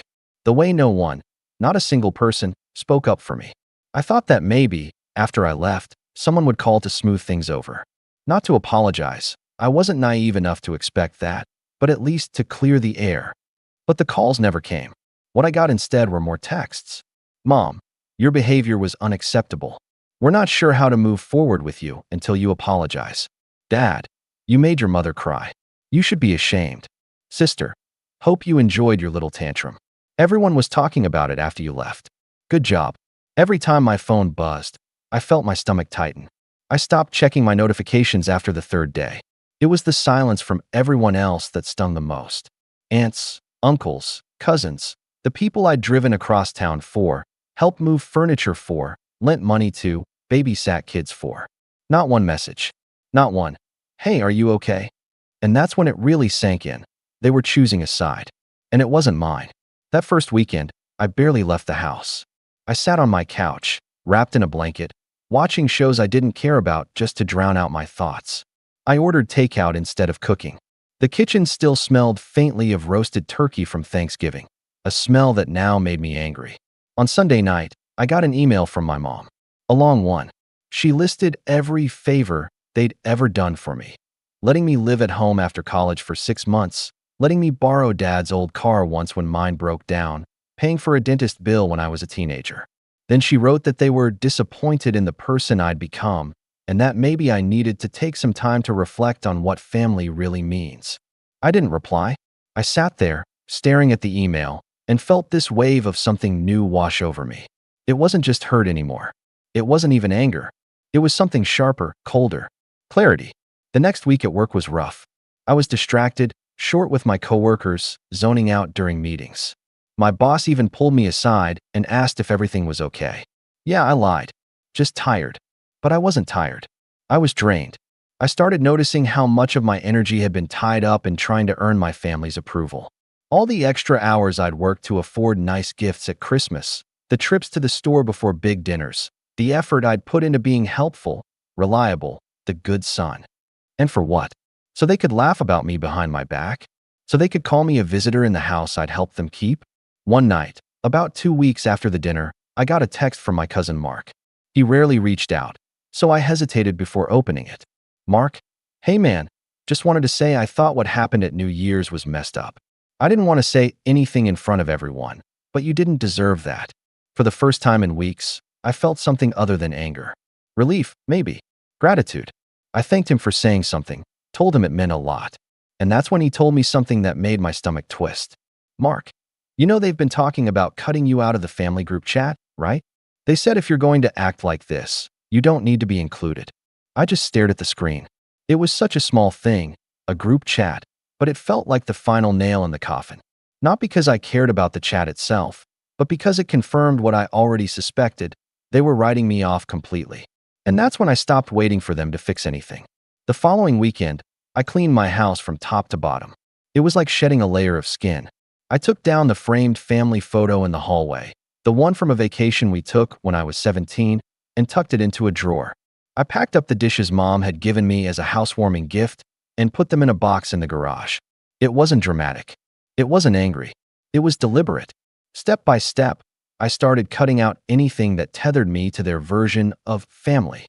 By February, I was in a better routine. I stopped checking the group chat entirely.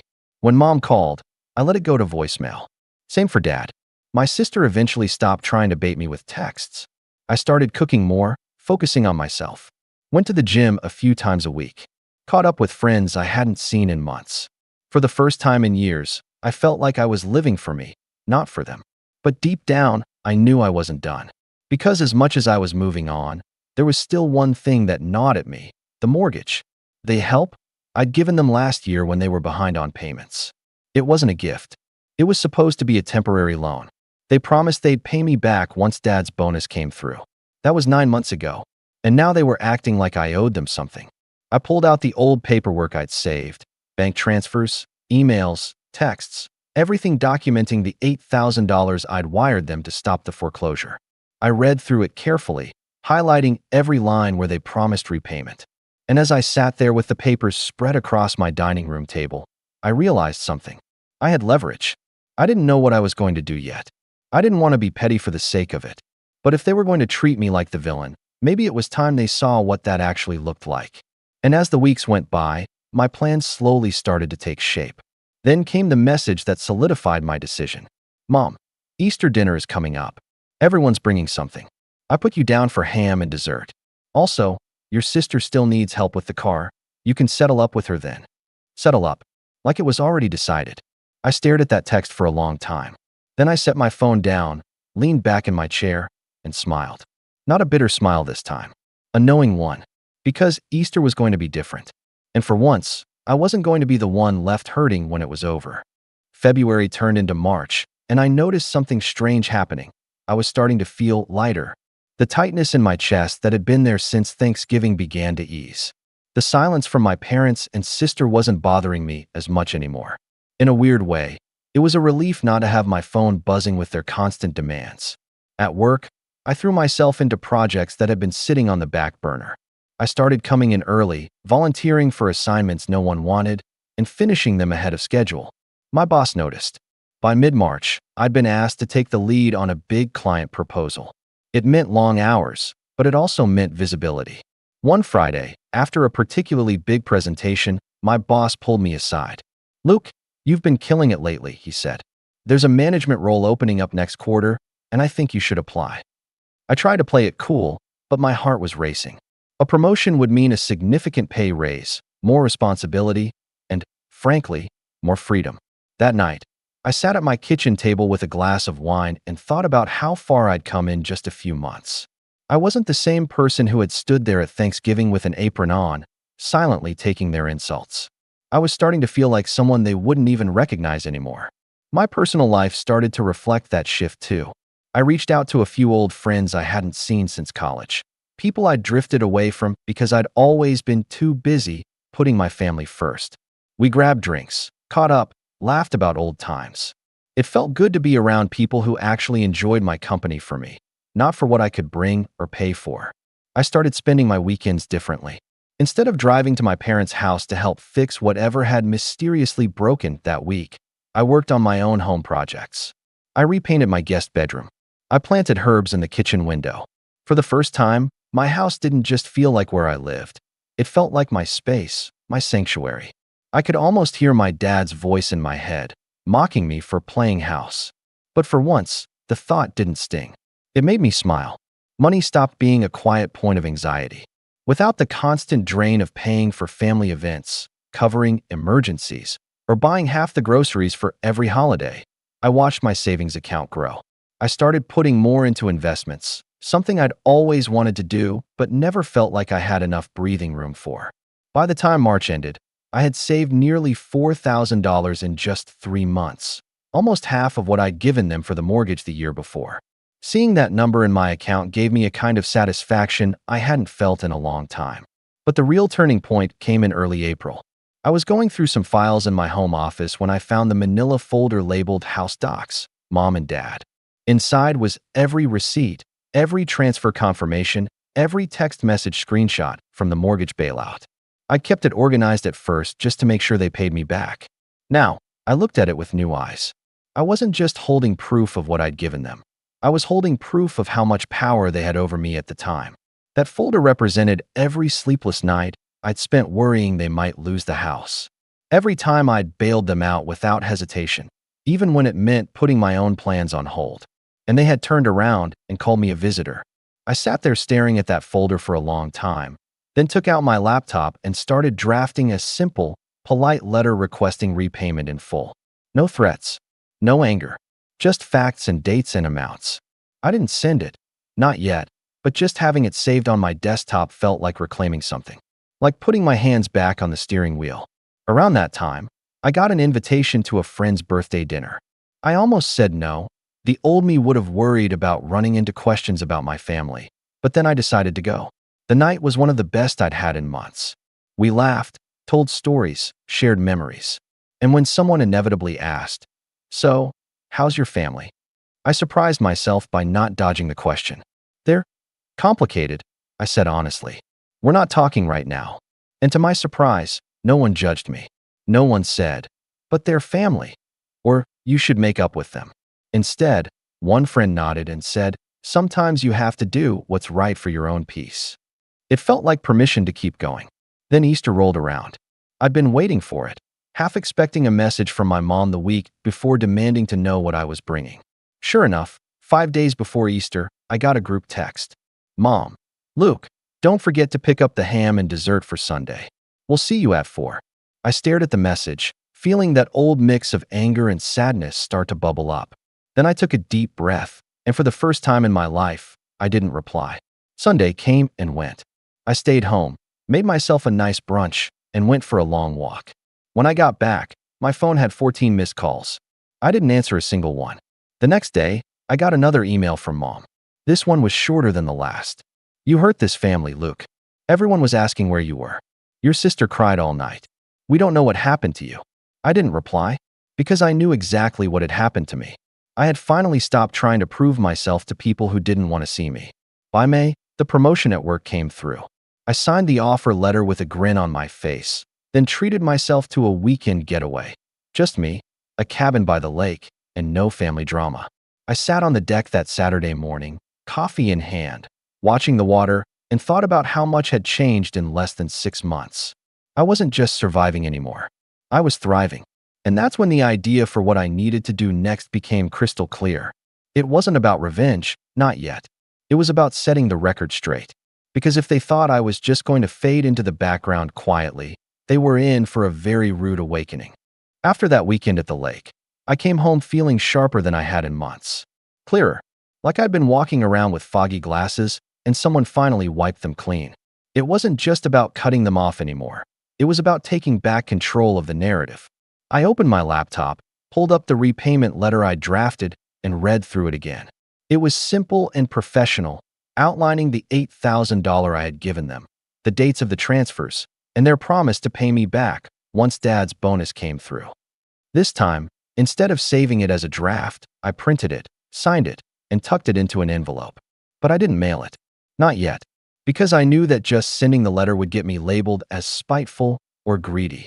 I needed more than just a letter. I needed proof that this wasn't about money. It was about respect.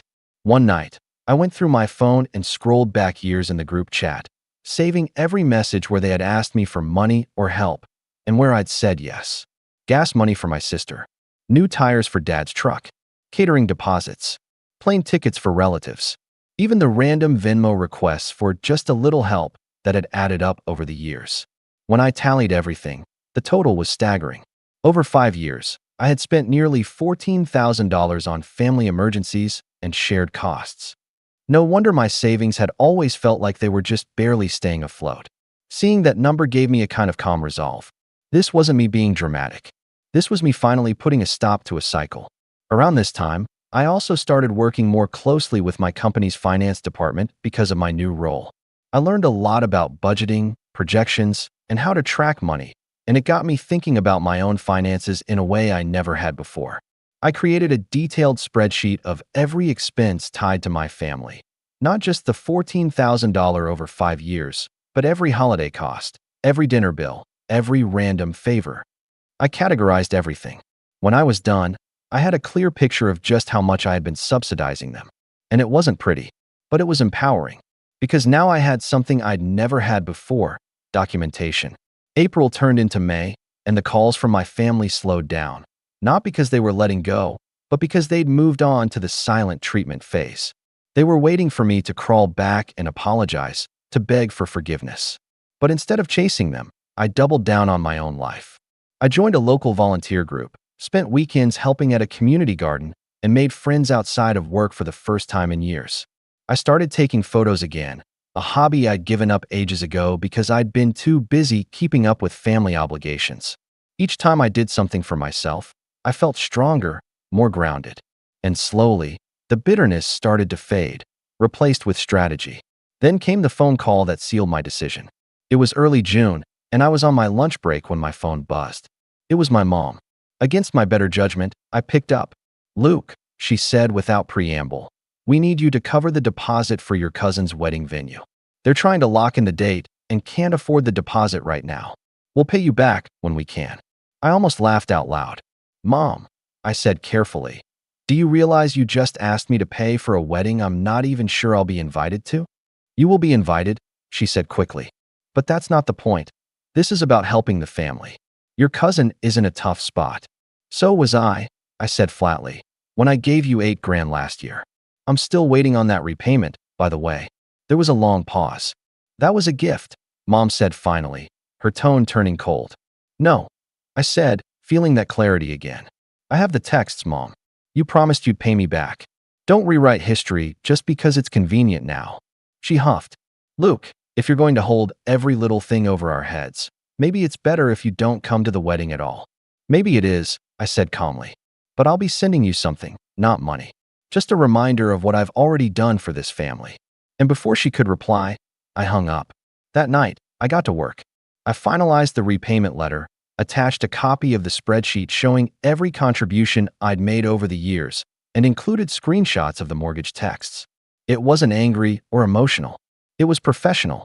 Then, I scheduled it to be sent by certified mail, so they'd have to sign for it. But I didn't stop there. I also quietly withdrew from the joint Costco membership I'd been paying for, canceled the recurring subscriptions that were still in my name but being used at their house, and removed my card from the family streaming accounts. Small things, maybe, but symbolic. Because this time, when they sat down to watch TV or go shopping, they'd feel my absence in more ways than one. By mid-June, I felt completely different. I wasn't anxious anymore. I wasn't waiting for their next move. I was making mine. Every step I took, every little thing I untangled myself from, gave me more power. And then came the final piece of the puzzle. I discovered that the mortgage company had overcharged them on property taxes last year, something that technically meant they were owed a partial refund. The refund would go to whoever was listed as contributing to that payment. And guess whose name was on the transfer record? Mine. It was small, a few $100s, but it was enough to make me grin as I filed the paperwork. Because this time, the check wouldn't be going to my parents' mailbox. It would be going to mine. When I sat back and looked at everything I'd set up, the repayment request, the financial boundaries, the removal of my name from their conveniences, I felt something I hadn't felt in years. Prepared. I wasn't just reacting anymore. I was building something. And I knew, deep down, that the next time they tried to corner me, I'd be ready not just to defend myself, but to turn the entire situation around. By the time July rolled around, the letter I'd sent had been delivered. I knew because I got the signed receipt back in the mail. 2 days after that, my mom called me for the first time in weeks. I let it go to voicemail. When I finally listened to it, her voice was icy. Luke, we got your letter. I can't believe you'd do something so formal with your own parents. This isn't how family handles things. You should be ashamed of yourself. I replayed it twice, just to let it sink in. There was no mention of the money, no acknowledgement of the promises they'd made, no apology, just guilt-tripping and anger that I'd dared to put things in writing. That voicemail was the final confirmation that I'd been right to do what I did. Because now, there was no pretending this was just a misunderstanding. A week later, I got an envelope in the mail from my parents. I opened it cautiously, half expecting a check. It wasn't. Inside was a handwritten letter from my dad, dripping with condescension. He wrote that he and Mom had talked it over and decided they wouldn't be paying me back because family doesn't keep score. He accused me of trying to punish them and ended the letter with, "If you want to be part of this family, you'll stop acting like a creditor and start acting like a son." I sat at my kitchen table and laughed. Not because it was funny, but because it was so predictable. And that's when I knew exactly what I was going to do next. First, I scanned the letter and added it to my growing folder of documentation. Then, I called a friend of mine who worked in collections, not to send them after my parents, but to ask a simple question. How do I make sure a repayment agreement is legally enforceable? She explained how promissory notes worked, how I could create one retroactively if I had evidence of the loan and their agreement to pay me back, which I did. By the end of that week, I had a legally binding document drafted, signed by a notary, and ready to file in small claims court if it came to that. But I wasn't rushing. This wasn't about getting the money back as fast as possible. This was about timing. That timing came sooner than I expected. In early August, my sister posted on social media about finally getting a new car, not a used one, a brand new SUV with all the bells and whistles. The caption read, "Finally treated myself. Couldn't have done it without Mom and Dad." The comments were full of congratulations, and my parents even chimed in, "So proud of you." I stared at the screen for a long moment, then smiled. Because now, I had proof that they had thousands of dollars to help her, but not a penny to repay me. I waited until the following Friday, then sent them an email with the updated promissory note attached. Subject line, formal notice of repayment. I kept it short and professional. Mom, Dad, per our previous communications and attached documentation, I am formally requesting repayment of the $8,000 loan transferred on date. Please note that the promissory note has been notarized and will be filed with the court if full payment is not received by date, 30 days out. Thank you. Luke. No anger. No emotion. Just facts. The reaction was immediate. Within an hour, my phone was blowing up. Mom called twice. Dad texted, "This is outrageous. You're really taking us to court over family." I didn't reply. Instead, I screenshotted their messages and added them to the folder. 2 weeks went by, and I heard nothing more. Then, just as the 30-day deadline was approaching, I got a cashier's check in the mail for the full amount, plus interest. No note. No apology. Just money. And that's when I realized my plan had worked better than I could have hoped. Because now, they weren't just angry, they were embarrassed. Embarrassed enough to quietly pay me back rather than risk me showing up in court with a stack of evidence about how they'd handled money. But I wasn't finished yet. The next step wasn't about money. It was about reputation. I waited until Thanksgiving planning started to roll around. Mom sent the usual text about the menu in early October, and then I sent one message back. "Thanks for including me. I won't be attending this year. I'll be hosting my own dinner at my house instead." Then I texted my cousin Mark, the only person who had reached out to support me months ago, and invited him and his family over for my dinner instead. When he agreed, I posted about it on social media. A simple photo of my dining room table with the caption, "Hosting Thanksgiving this year. Can't wait to share it with the people who've always had my back." I didn't tag anyone. I didn't need to. The ripple effect was instant. A few hours later, my sister posted a passive-aggressive story about people who think they're too good for family traditions. I ignored it. Instead, I focused on making my Thanksgiving perfect. I ordered the best turkey I could find, made all my favorite sides, and even splurged on a few fancy desserts. When the day came, my house was full of laughter and conversation. No tension, no guilt trips, no passive-aggressive comments. It was the first holiday in years where I actually enjoyed myself. And I made sure to take plenty of pictures, not to rub it in, just to remind myself what it felt like to finally have peace. The best part? 2 days later, I got a text from one of my aunts, someone I hadn't heard from since New Year's. "Luke, your mom was furious when she heard you had your own dinner. But honestly, good for you. It's about time someone stopped letting them run the show." I didn't reply right away. I just sat there for a moment, letting the words sink in. Because this wasn't just revenge anymore. This was freedom. Thanksgiving at my place turned out to be even better than I expected. My cousin Mark brought a bottle of wine. His kids helped me set the table, and we all sat around telling stories late into the night. It felt easy. No one competing for attention, no backhanded comments, no one trying to control the room. When everyone left, I stood in my quiet kitchen, looking at the dishes stacked neatly on the counter, and smiled. It was the first holiday I'd ever hosted, and it felt like mine. I posted a single photo to my social media the next morning. Just the table, lit softly by the last of the candles, with empty plates and wine glasses scattered around. The caption was simple: "Best Thanksgiving I've had in years." That's all it took. By noon, my phone started blowing up again. First came the group chat. "Mom, so this is what you've been planning? Excluding your family and broadcasting it for everyone to see." "Dad, real classy move, Luke. Hope you're proud of yourself." "Sister, you ruined Thanksgiving for Mom. She cried all night." I sat at my kitchen table, sipping my coffee, and for the first time ever, I didn't feel anxious reading their messages. Instead, I felt calm. Because there it was, the proof that they were finally feeling what I'd felt for years. Not anger, not guilt, just the sting of being left out. I didn't reply right away.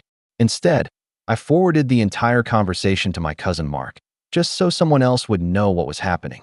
He called me immediately, laughing. "They're losing it," he said. "My mom said everyone at the table was whispering about you last night, wondering why you weren't there. Apparently, your sister made some speech about how you've changed and how you don't care about family anymore." I rolled my eyes, but I was smiling. Let them think what they want. I'm done trying to prove anything. Mark hesitated for a moment. "You know," he said slowly, "more people are on your side than you think." Everyone's just too scared to say it. That made me pause, because it meant my family wasn't just mad, they were losing control of the narrative. A few days later, I got a call from my dad. This time, I picked up. "Luke," he said without preamble, "you've made your point. You've embarrassed this family enough. If you think we're going to keep crawling back just because you're holding money over our heads." "Dad," I interrupted calmly, "you already paid me back. This was never about the money. This was about respect. About not being treated like a visitor in a family I've bent over backwards to support." He went quiet on the other end of the line. "You can't just cut off your family," he said finally, his voice quieter now. "I didn't cut you off," I said. "You made it clear I wasn't welcome unless I played by your rules. I just stopped playing." I could hear him breathing on the other end. "Look," he said after a moment, "your mother wants to talk. She thinks maybe we should start fresh." I almost laughed. "Start fresh? After everything?" "Yes," he said, almost pleading now. "But we're not going to beg. If you want to come to Christmas, you can. If not, that's your choice." I thought about it for a long moment. Then I said, "I won't be coming this year, but I hope you all enjoy your dinner." And then I hung up. Christmas came and went without a single call or text. I spent it with friends this time, people who actually wanted me there. We exchanged gifts, played board games, stayed up until midnight. It was one of the best holidays I'd had in years. Then, a week into January, my sister texted me out of nowhere. "You win. Mom and Dad are done hosting holidays. They said it's too stressful now. Hope you're happy." I stared at the message for a moment, then felt a strange wave of satisfaction. Because that was it. For years, I had been the one holding those gatherings together, buying half the food, paying for the drinks, setting things up, cleaning afterward. And now that I wasn't there to prop it all up, the whole thing had crumbled. It wasn't my victory exactly, but it was my freedom. Spring rolled around, and life only got better. I got another raise at work after leading my first big project to completion. I started dating again, something I hadn't done seriously in years because I'd always been too drained from family drama. I even booked a trip overseas for the summer, something I'd been putting off forever. And every time I walked through my house, I felt proud, because this was the life I'd built. Without them. Then, one afternoon in April, I ran into my sister at the grocery store. She looked surprised to see me, and honestly, a little tired. "So," she said cautiously, "you're really done, huh?" "Done with what?" I asked. "With us. With the family." I smiled, but it wasn't cold. "No, I'm just done being the only one holding it together." She looked down at her cart, then back at me. "They miss you, you know." I nodded. "Good. Maybe they'll think about why." And with that, I grabbed my bag of groceries and walked out. I didn't hear from my parents again for months. But when Thanksgiving rolled around that year, something unexpected happened. I got a card in the mail. It was simple, just a plain white card with a short message inside. "Luke, we miss you. We were wrong. We'd like to start over. Love, Mom and Dad." I read it twice, then set it on the counter. And for the first time in a long time, I didn't feel angry or hurt or obligated. I just felt at peace. Because I knew that whether I decided to forgive them or not, I finally had the power to choose. And this time I smiled. Not for them. For me. And that was the last time anyone ever called me a visitor. I'm 32, and I never thought I'd end up being that guy, the one who supports his entire family while they call him a failure behind his back. Or in my case, to my face. My name's Luke, and if you told me a few years ago that I'd be the villain in my own family's story, I would have laughed it off. But now, after what happened at that dinner, and what my brother did with that recording, I don't even know what to call them anymore. For most of my adult life, I was the lucky one. That's what my mom always said. Luke got lucky. Not, Luke worked hard. Or, Luke sacrificed for this family. Just lucky. I built my own small tech company in my 20s. It wasn't glamorous, but it paid the bills, their bills too. When Dad passed away 6 years ago, Mom's finances were a mess. She'd never handled anything by herself before, and the house was on the verge of foreclosure. I stepped in, paid off the mortgage, covered her utilities, even paid for her new car because, as she said, the old one made her look poor. My younger brother, Evan, was 24 at the time, still finding himself. That was Mom's favorite excuse for him. He'd bounce between jobs, security guard, delivery driver, photographer, content creator, which basically meant he posted half-baked vlogs on TikTok and called it a business. I covered some of his rent for a while too, just to keep him from moving back in with Mom. I didn't want her using that as another excuse to guilt me. I kept telling myself it was fine, that this was what family does.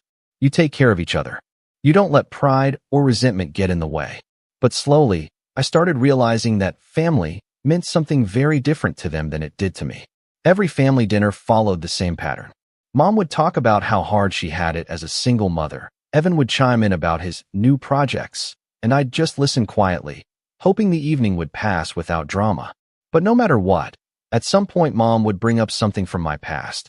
How I dropped out of college to start my company, how I barely made it, how I only survived because some investors took pity on me.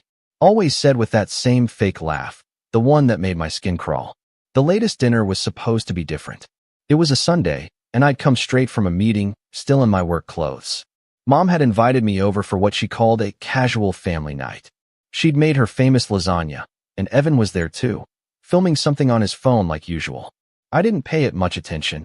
He was always recording clips for his content. The evening started off normal enough. We ate, made small talk. Mom told me about her friend Carol's son, who just got promoted at his real job. I smiled and nodded, pretending I didn't hear the jab.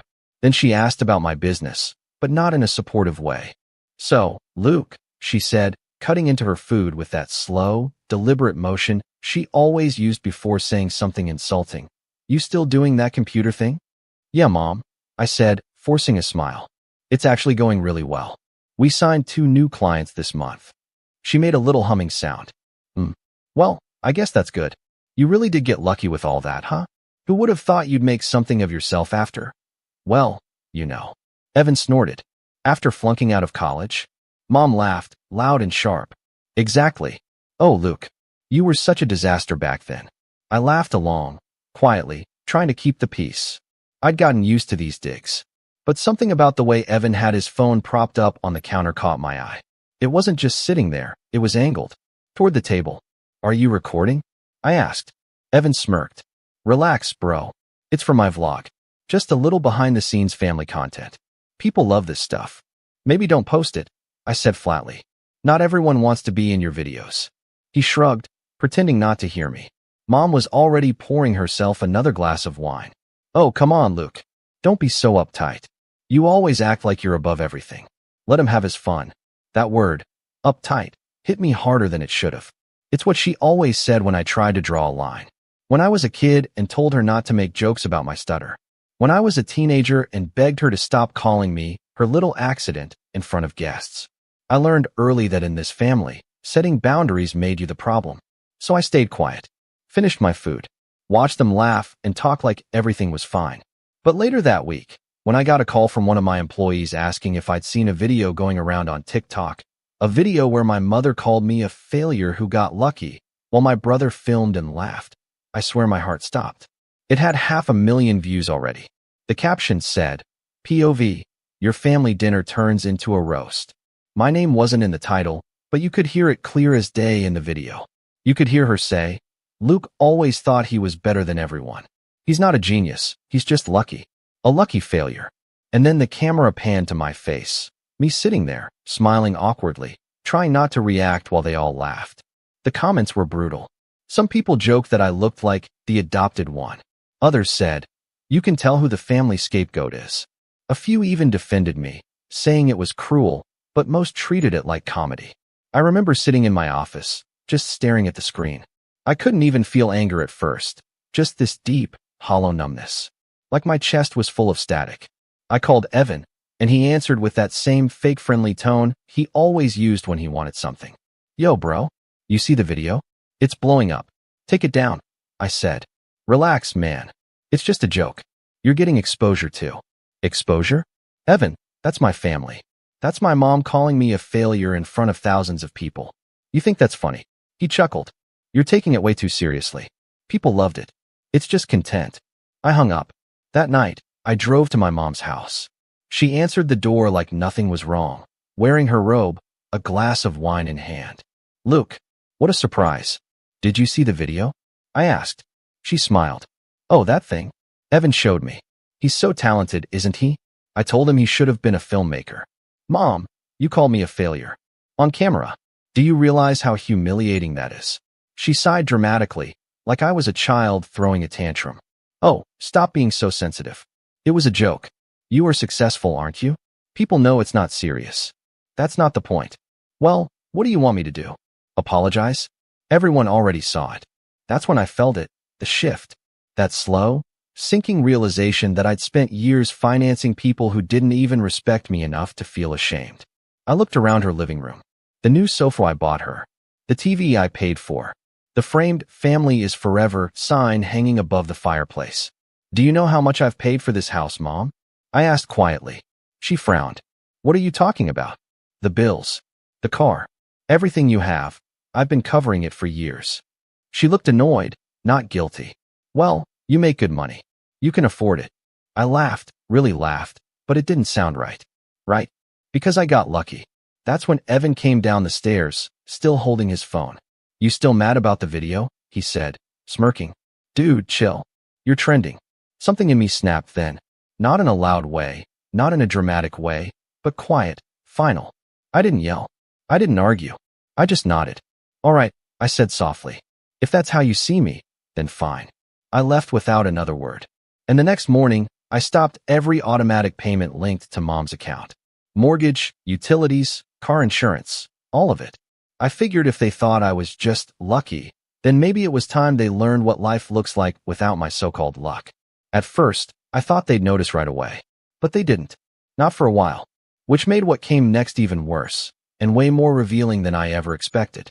Because when the bills started piling up, they didn't call to ask what happened. They called to blame me. And that was just the beginning. The first call came about 2 weeks later. I was in the middle of a meeting when my phone buzzed, Mom flashing across the screen. Normally I'd answer right away, but something inside me hesitated. Maybe I already knew what was coming. When the meeting ended, I called her back. Her voice was sharp, irritated. Luke, did something happen with the account? My electricity bill bounced. They're threatening to shut it off. I leaned back in my chair. Yeah, I stopped the payments. There was silence, then a low, disbelieving laugh. What do you mean you stopped them? I mean I'm not paying your bills anymore, Mom. You can't just decide that. I rely on that money. I relied on you for support once too, I said quietly. And you made fun of me in front of the whole internet. She gasped like I just slapped her. Oh, for heaven's sake. Luke, you're still on about that? It was a joke. People laughed. You need to stop being so dramatic. I'm not being dramatic. I'm just done. Her tone changed instantly, sugar sweet, the kind of voice she used when she wanted something. Honey, don't do this. You know I didn't mean anything by it. You've always been my pride and joy. Your pride and joy. I repeated, trying not to laugh. That's not what you said on camera. She huffed.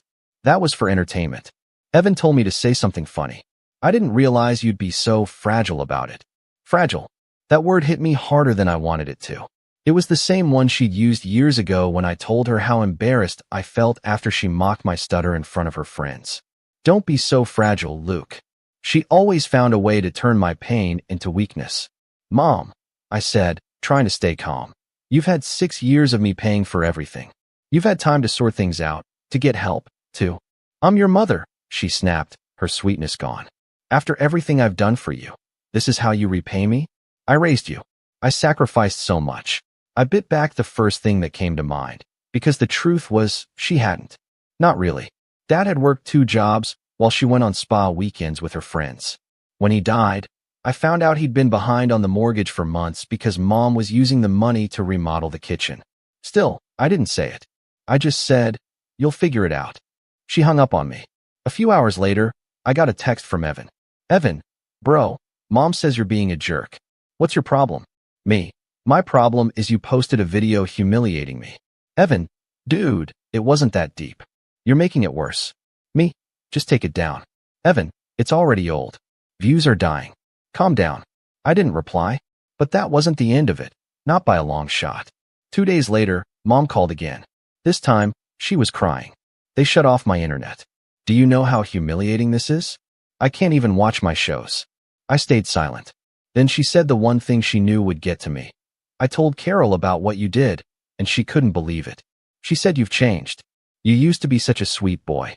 Carol, her best friend, the woman she compared me to her son against every chance she got.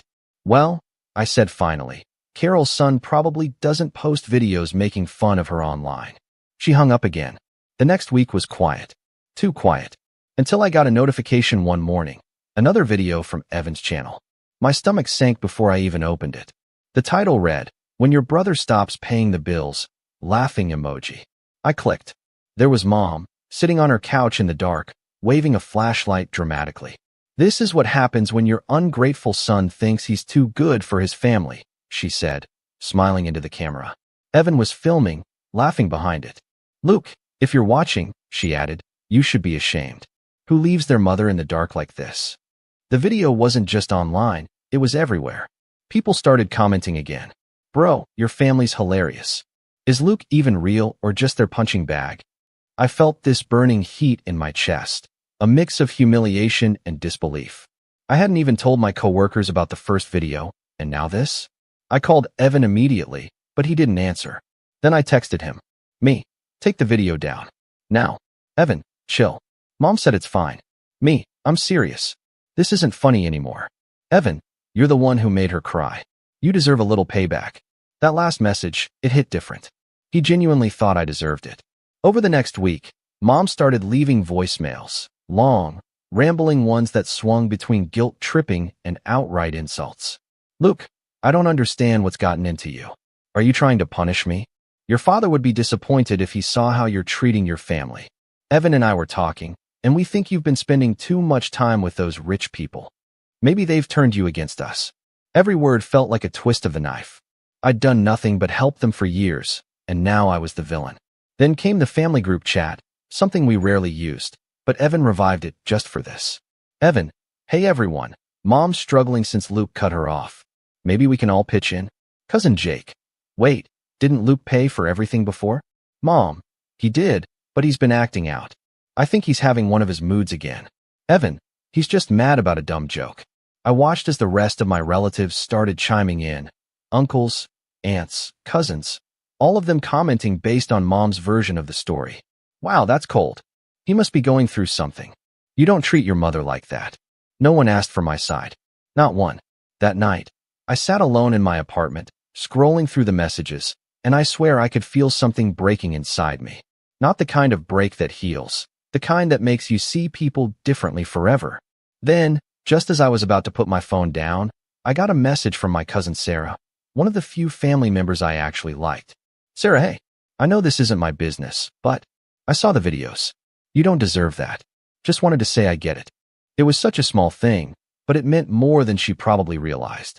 Still, the damage was done. My reputation, my peace, my family, all chipped away by a few funny videos. And Mom wasn't done. A week later, she called again. This time, her voice was steady, almost rehearsed. "Luke, listen, I've been thinking. I know you're upset, but this can't go on. You're going to put me out on the street. You wouldn't want that on your conscience, would you?" "Mom, you have options," I said. "Sell the car. Cut back on expenses. You'll be fine." She scoffed. "You don't understand how hard it is for me. People know I'm your mother.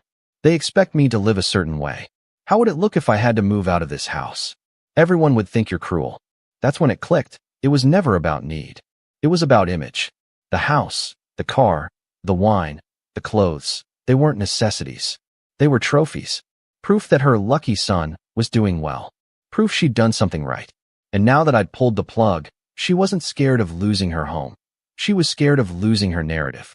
"Mom," I said slowly, "this isn't about money, is it?" She hesitated. "Don't psychoanalyze me, Luke. You're not better than me. I never said I was. You think I don't know what people say about me? That I'm living off you? That I failed as a mother? You think I don't hear it?" Her voice cracked then, and for a second, I almost softened. But then she said, "You owe me, Luke. You wouldn't be where you are without me. I gave you life. The least you can do is give something back." I didn't even know how to respond. I just hung up again. A few days passed. Then came another surprise, this time from the bank. I got an alert about a credit card charge on an old joint account I'd opened for Mom years ago. It was supposed to be for emergencies only. The charge? Over $3,000. Furniture. I called her immediately. "Mom, did you use the card?" "Oh, that old thing. I thought it was still active. I needed a few things for the house." "You mean you wanted a few things? That's not an emergency." She sighed. You're really going to make a big deal over a few $1,000s? You make that in a week. That's not the point. Oh, I see. So now you're counting every penny? That's so petty, Luke. Petty. Another word she loved to use when I didn't let her take advantage of me. I froze the account that night. By now, the tension was suffocating. My phone felt like a bomb every time it buzzed. I stopped answering calls from unknown numbers, stopped going to family events. Word was spreading that I'd abandoned my mother. Evan kept posting vague updates. Family drama sucks, man. Some people forget where they came from. His followers ate it up. Then one day, Sarah texted me again. Sarah, you might want to see this. She sent me a link. Another video. This one was different, quieter, meaner. A compilation of clips from old family dinners, edited together with captions like, how the golden boy treats his family. Evan had posted it to YouTube this time. The final clip? That same moment from the viral video. Mom saying, he's not a genius, he's just lucky. Followed by everyone laughing. But this time, Evan had added background music, slow, dramatic piano, and ended it with text on screen. Some people forget who fed them. The comments were vicious. Strangers dissecting my face, my body language, my entire life. Some called me ungrateful. Others said I looked guilty. I sat there for a long time, just staring at the screen, listening to that awful, fake laughter on repeat. And that's when I realized something terrifying. They weren't just mocking me anymore. They were building a narrative, turning me into a villain for their audience. And they weren't going to stop. The next real fracture happened on a Friday evening, about a month after I'd stopped paying for everything. I remember the date because it was right after we landed a major contract at work. I was actually happy for once, finally feeling like I could breathe without worrying about someone else's problems. Then my phone buzzed. It was a text from Sarah again. You should check your mom's Facebook. I opened the app, half expecting another vague complaint post. What I found made my stomach drop. There was a picture of Mom and Evan standing in front of a big for sale sign, my childhood home sign. The caption read, sometimes, when your own child betrays you, you have to start over from nothing. But real strength is surviving alone, heart emoji. The comments poured in. Old neighbors, relatives, or friends. You're so strong. Can't believe Luke would do that to you. You raised him better than that. One even wrote, he's probably off spending his money on himself while his poor mother suffers. That one stung. Not because it was true, but because I wasn't spending on myself. I'd never been flashy. I'd never gone on expensive vacations or driven luxury cars. Every bit of success I had was built on years of 14-hour days, sleeping under my desk, eating instant noodles while trying to meet deadlines. And somehow, they'd twisted it into a story where I was the selfish one. I didn't comment. I didn't text. I just stared at the photo until the screen blurred. The next morning, Evan called. His tone was chipper, fake. Hey man, you saw Mom's post. Yeah, I said flatly. Why is she selling the house? He chuckled. Relax. It's not like she has a choice. You cut her off. She can't keep up with the bills. So she's just, what? Broadcasting it to the entire town. It's content, he said casually. People relate to that kind of struggle. Plus, we've been documenting everything for a new series, starting over with Mom. It's doing really well.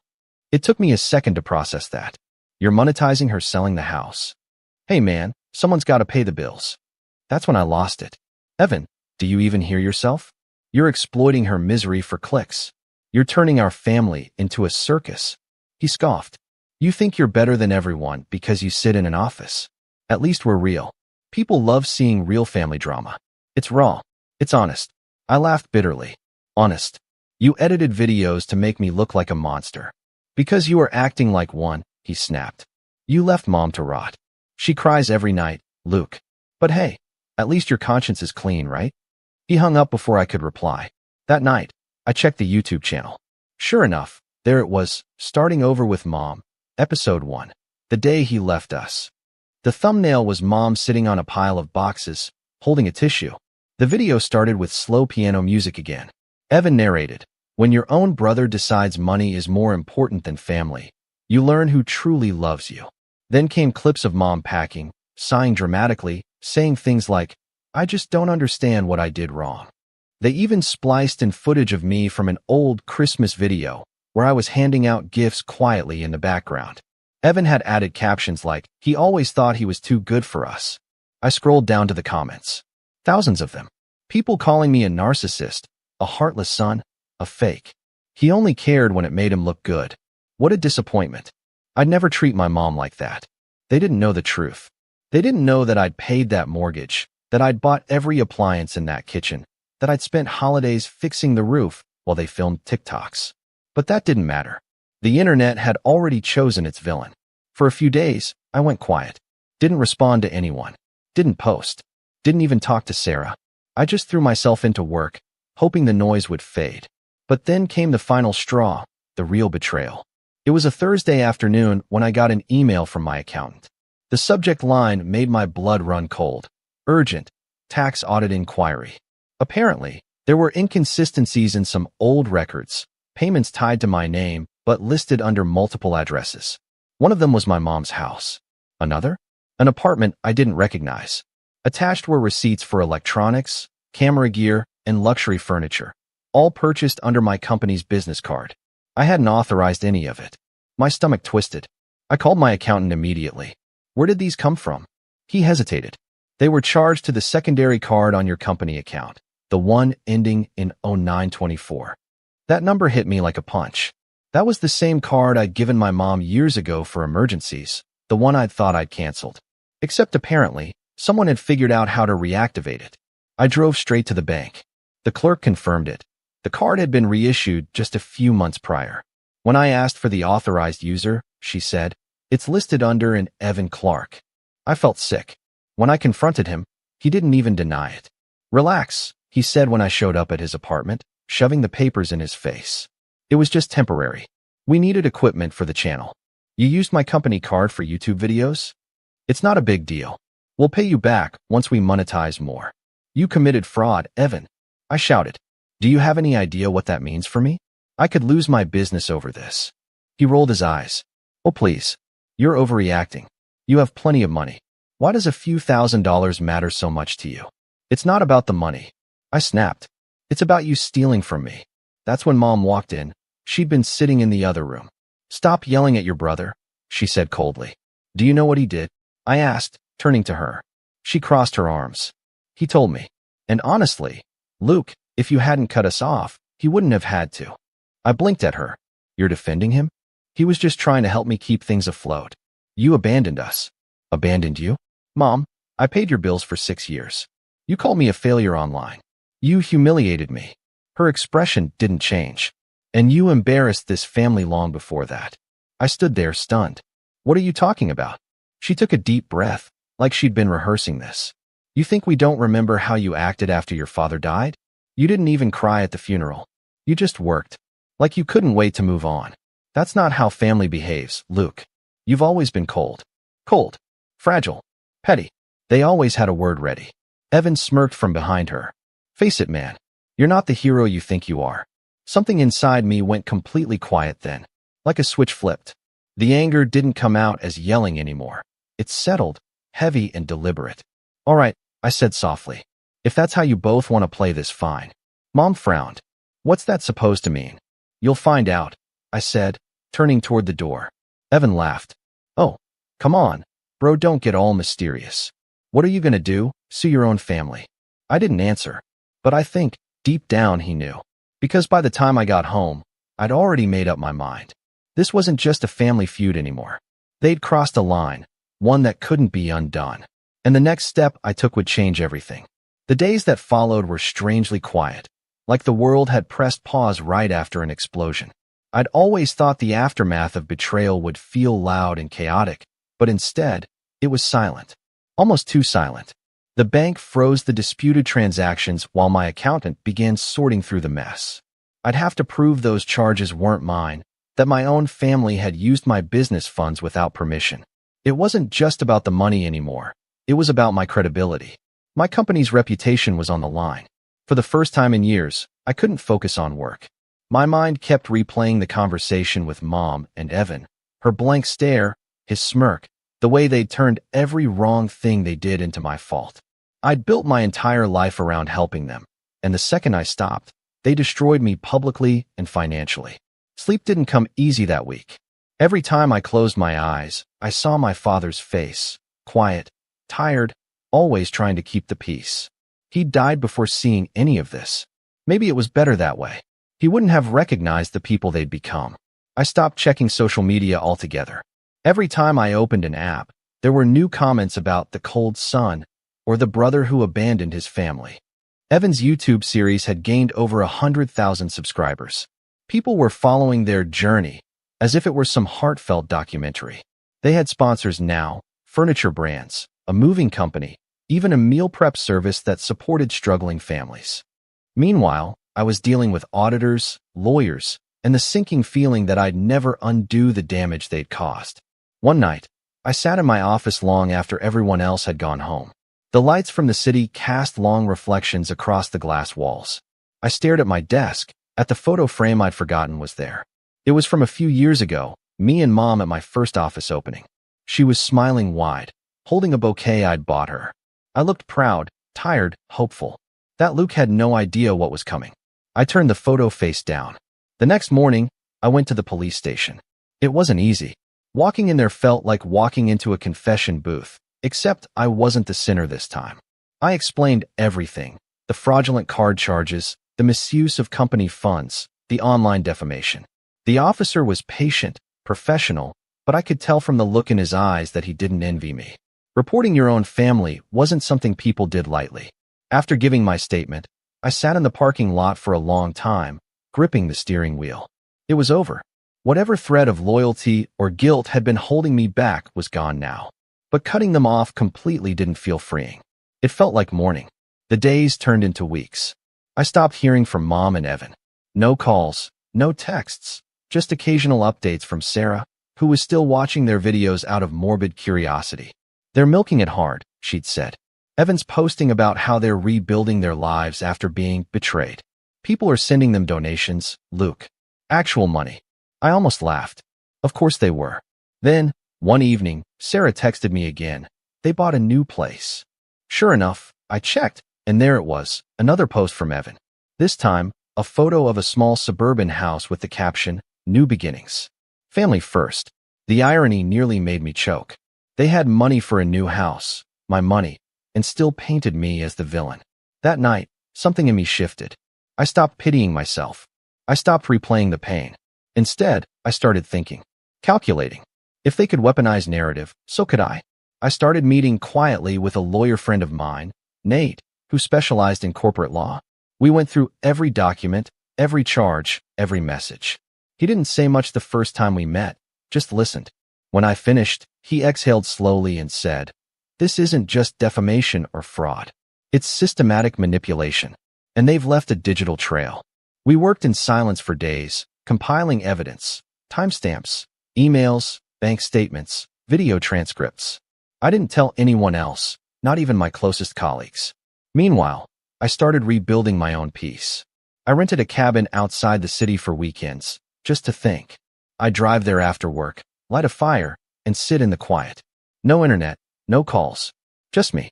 It was the first time in years that I wasn't living in reaction to them. One evening, sitting by that fire, I realized something strange. I wasn't angry anymore. I was clear, focused. I finally saw the whole picture. Every jab, every insult, every manipulation, they weren't random.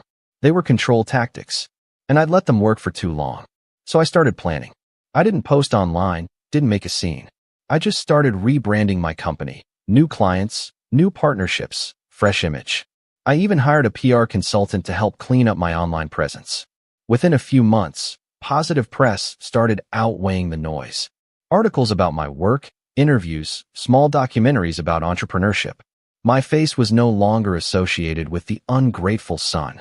It was back to self-made success. And then something unexpected happened. Investors reached out. Real ones. People who'd seen the viral videos but admired how I'd stayed silent, professional, calm. "It shows character," one of them said. "You handled public humiliation better than most CEOs handle a tweet." It was almost poetic. The very thing they'd used to destroy me became the reason I started rising again. Meanwhile, Mom and Evan's content began to lose steam. The novelty wore off. Viewers got tired of the same sob story. Comments shifted from sympathy to skepticism. Didn't they just move into a new house? Where's all the donation money going? Why doesn't the son talk to them anymore? Sarah sent me screenshots sometimes. People are starting to see through it, she'd write. I didn't reply. I didn't need to. Instead, I focused on my next move, one that required patience. See, I'd learned something from them. They thrived on control, on making people look like the villain. But control goes both ways. You can destroy someone quietly, not with shouting, not with revenge in broad daylight, but with time and truth. I was patient, calm, strategic. I made sure all the financial evidence was airtight, every fraudulent charge linked, every communication documented. My lawyer said it was one of the cleanest cases he'd seen. If you move forward, he said, they'll have nowhere to hide.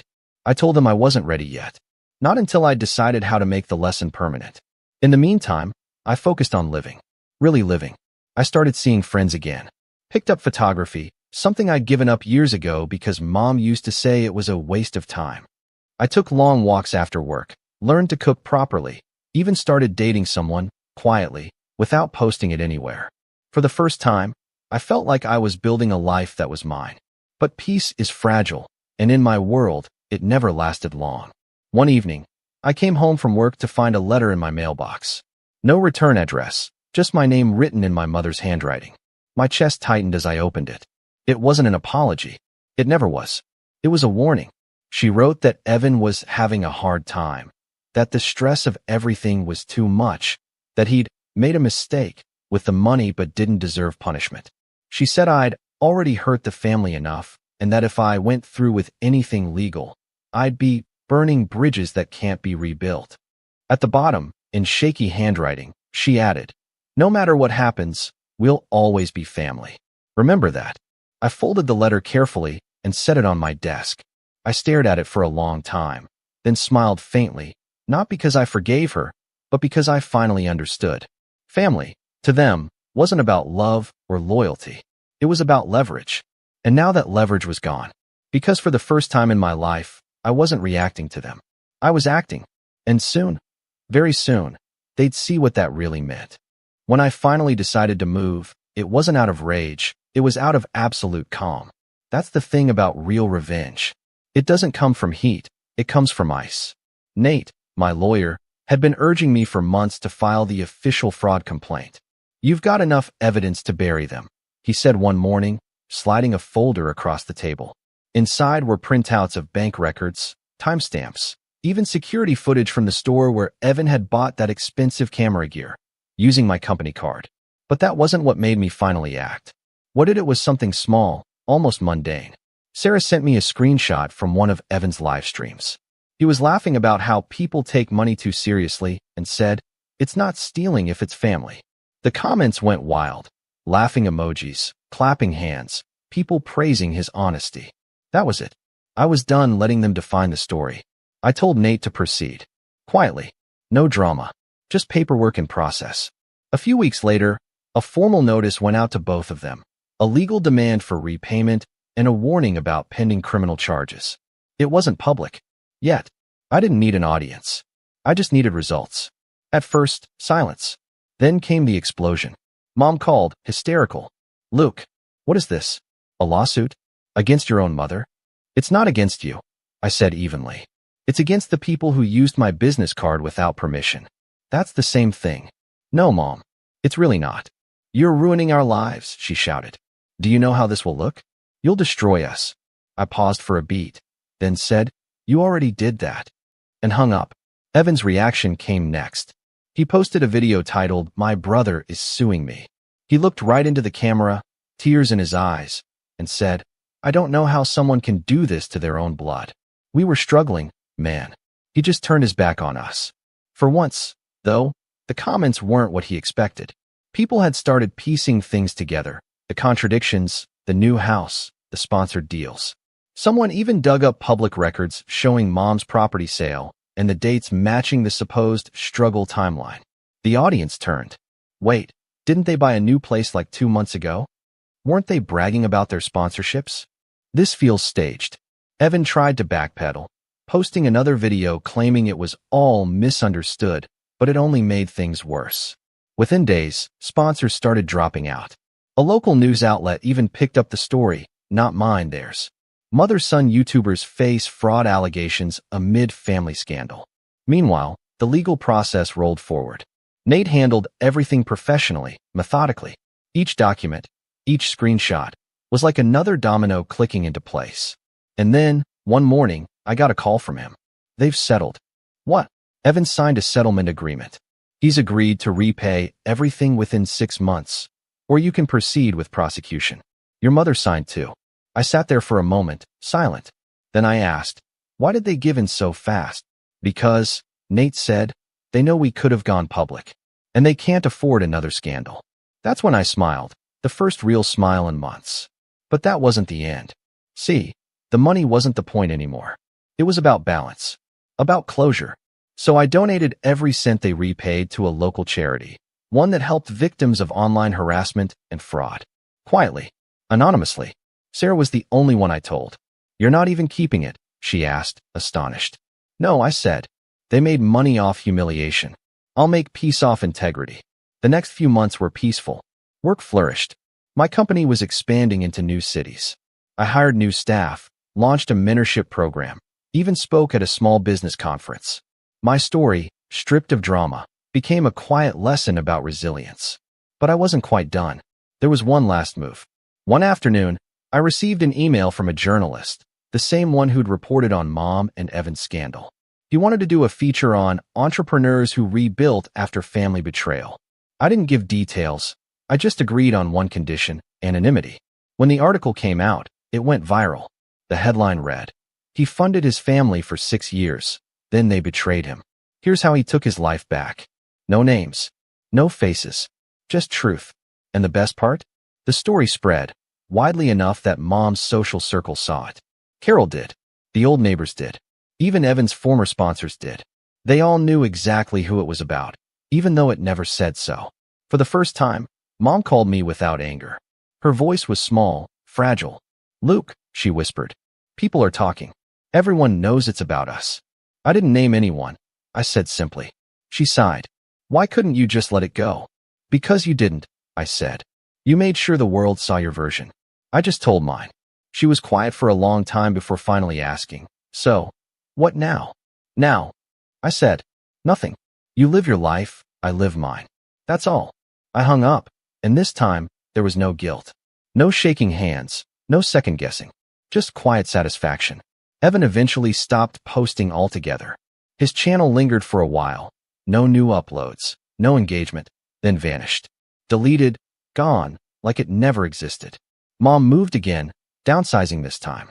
Sarah told me she was still telling people she was focusing on herself. Maybe she was. I didn't care anymore. As for me, life went on. A better one, actually. It wasn't the cinematic revenge people expect. There were no shouting matches, no courtroom dramas, no viral redemption videos. Just quiet justice. Me standing tall, them fading into their own noise. Sometimes I still drive past the old house. The new owners painted it white and planted flowers where Mom used to keep those ridiculous garden statues.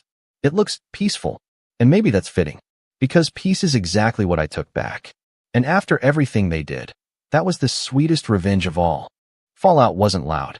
It crept in slowly, like winter fog swallowing a valley, silent, cold, and impossible to ignore. A few months after the article went viral, I started hearing whispers, not from Mom or Evan directly, but through mutual acquaintances, old neighbors, even co-workers who'd grown up in the same town. The story had made the rounds. Everyone knew the truth now, or enough of it to see what they'd done. Mom's perfect image crumbled first.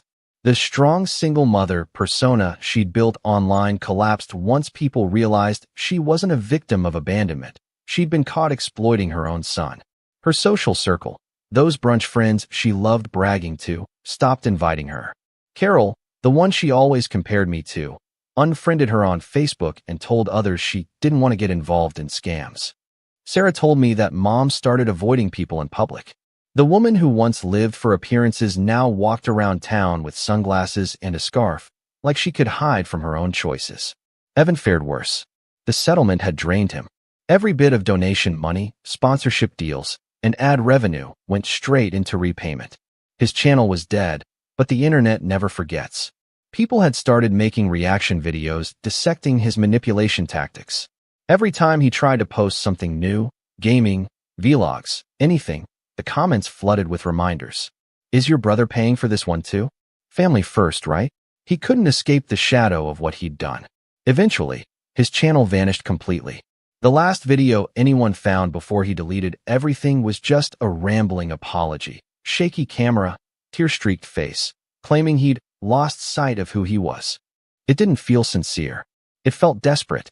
After that, radio silence. I thought that would be the end of it. But one afternoon, I got an unexpected email. The subject line read, "A message from your mother." It was sent from a lawyer's office. I opened it carefully, half expecting something venomous. Instead, it was a short letter she'd dictated to her attorney. "Luke, I'm writing this because you won't answer my calls. I understand you have every reason not to. I've lost everything, my friends, my reputation, my home. I wanted to say I'm sorry. Not because I expect forgiveness, but because I realized too late what I've done. I thought I was protecting our family's image. I didn't see that I was tearing it apart. Evan is gone. He moved out of state. I don't know where he is. I know I can't undo what I did, but I hope one day you'll remember me as more than my mistakes. You were always the good one, Luke. I see that now. Mom." I read it twice. Then I folded it neatly and put it away in my desk drawer, not to treasure, but to remember. Forgiveness didn't come, but pity did. Not because I wanted to see her suffer, but because I realized something tragic. People like her never really win. They spend their whole lives controlling, manipulating, performing, and when the show's over, there's nothing left but silence. Life moved on. I grew my business into something bigger than I ever imagined. We expanded to multiple cities, hired new staff, built programs that helped young entrepreneurs from broken families. It became a mission to give people the tools I never had. One day, during a company event, a journalist asked me offhand, "What's your biggest lesson from all this?" I didn't hesitate. "That blood doesn't make family," I said. "Loyalty does." The word stuck. People quoted them online. They were even printed on a poster in one of our offices. It became the quiet mantra of my new life. Years passed. Mom never called again. I never reached out. But sometimes, when I'd visit my hometown, I'd drive past her old neighborhood. Her house was gone, sold, renovated, repainted. A new family lived there. Kids played in the yard, laughter echoing through the open windows. It looked alive again, and every time I saw it, I felt something close to peace. Then one afternoon, I ran into Sarah at a cafe. She smiled when she saw me. "You look good," she said. "Lighter." "I feel it," I admitted. We caught up for a while. Work, travel, life. Before she left, she hesitated. "I didn't want to bring this up," she said carefully, "but I heard about Evan." I didn't ask how she'd heard. He's been working at some repair shop in another city. Small town. No videos, no social media. Just gone quiet. I nodded slowly. "That's probably for the best." She smiled softly. "I think so too." We said our goodbyes, and as I watched her leave, I realized something. That chapter of my life was truly over. Not because I'd won, but because I'd let go. That night, back in my apartment, I poured myself a drink and looked out the window. The city lights glimmered like 1,000 tiny stories unfolding at once. Somewhere out there, Mom was probably sitting in a small apartment, remembering the days she used to brag about me. Evan was probably fixing someone's car, avoiding eye contact, pretending to be someone new. And me? I was still here, standing, breathing, living. They'd taken years of my life, but I'd taken back something greater, my dignity. Sometimes, revenge isn't fire and fury. It's peace. It's the silence that follows when the noise finally dies. I took a slow sip, the city glowing below, and whispered to myself, almost like a prayer. They tried to destroy me to feel powerful, but all they did was make me untouchable. And that was it. The final line of our story. When I was 15, I used to think my family was just a little dramatic. Not broken, just loud, proud, and a bit emotionally clumsy. But by the time I turned 23, I understood that some families don't accidentally hurt you. They aim. My name's Mason, and last month I passed my welding certification exam. It took 6 years of odd jobs, night shifts, and early mornings at community college to get there. 6 years of sweating through steel fumes and holding flashcards while my hands were too tired to grip a coffee mug. And the night before my exam, the The single most important day of my life. My mom cornered me in the kitchen and said, "Your brother needs help moving his couch." I wish that was a joke. I didn't grow up thinking I was the invisible one. It just sort of happened slowly, like a water leak under the floorboards. My older brother, Chase, was always the golden child. He was the kid who got his name painted on the wall above his bed, complete with a little football and 2 stars on either side, while I shared a room with peeling wallpaper and a bunk bed that creaked like it was begging to be put down.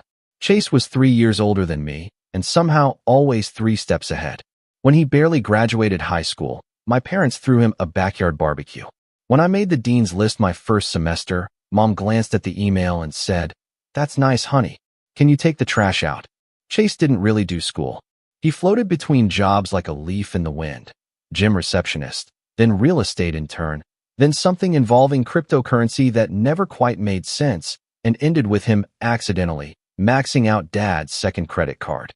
Meanwhile, I picked up weekend shifts at the scrapyard and studied on breaks, because welding didn't come easy to me, and neither did sleep. I'm not the genius type. I'm the grinded-out type, the one who gets up at 5 and learns by repetition.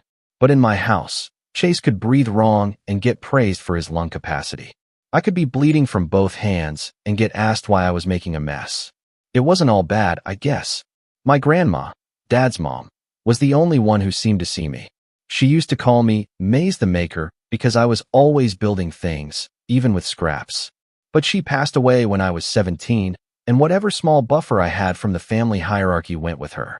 After that, I was just the spare son, the helper, the errand runner, the one who always had time because apparently having goals wasn't real unless you wore a suit or posted about it on Instagram. And Chase?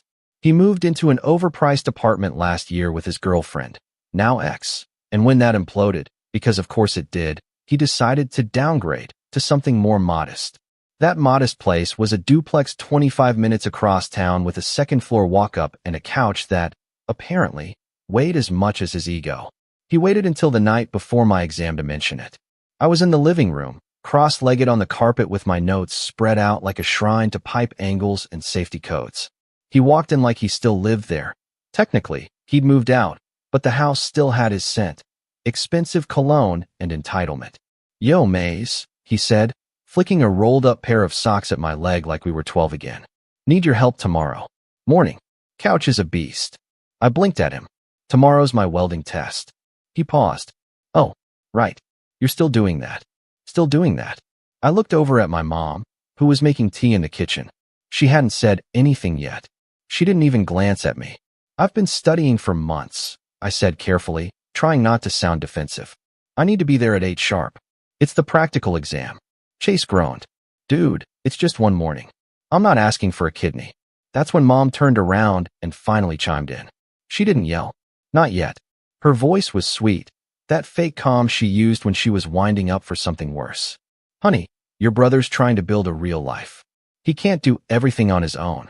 My hands went cold. "And I'm not." She didn't answer, just gave me that tired look, like I was being dramatic for even daring to put myself on the same playing field. Then she added, "I just think you could reschedule. Or skip it. There'll be other tests."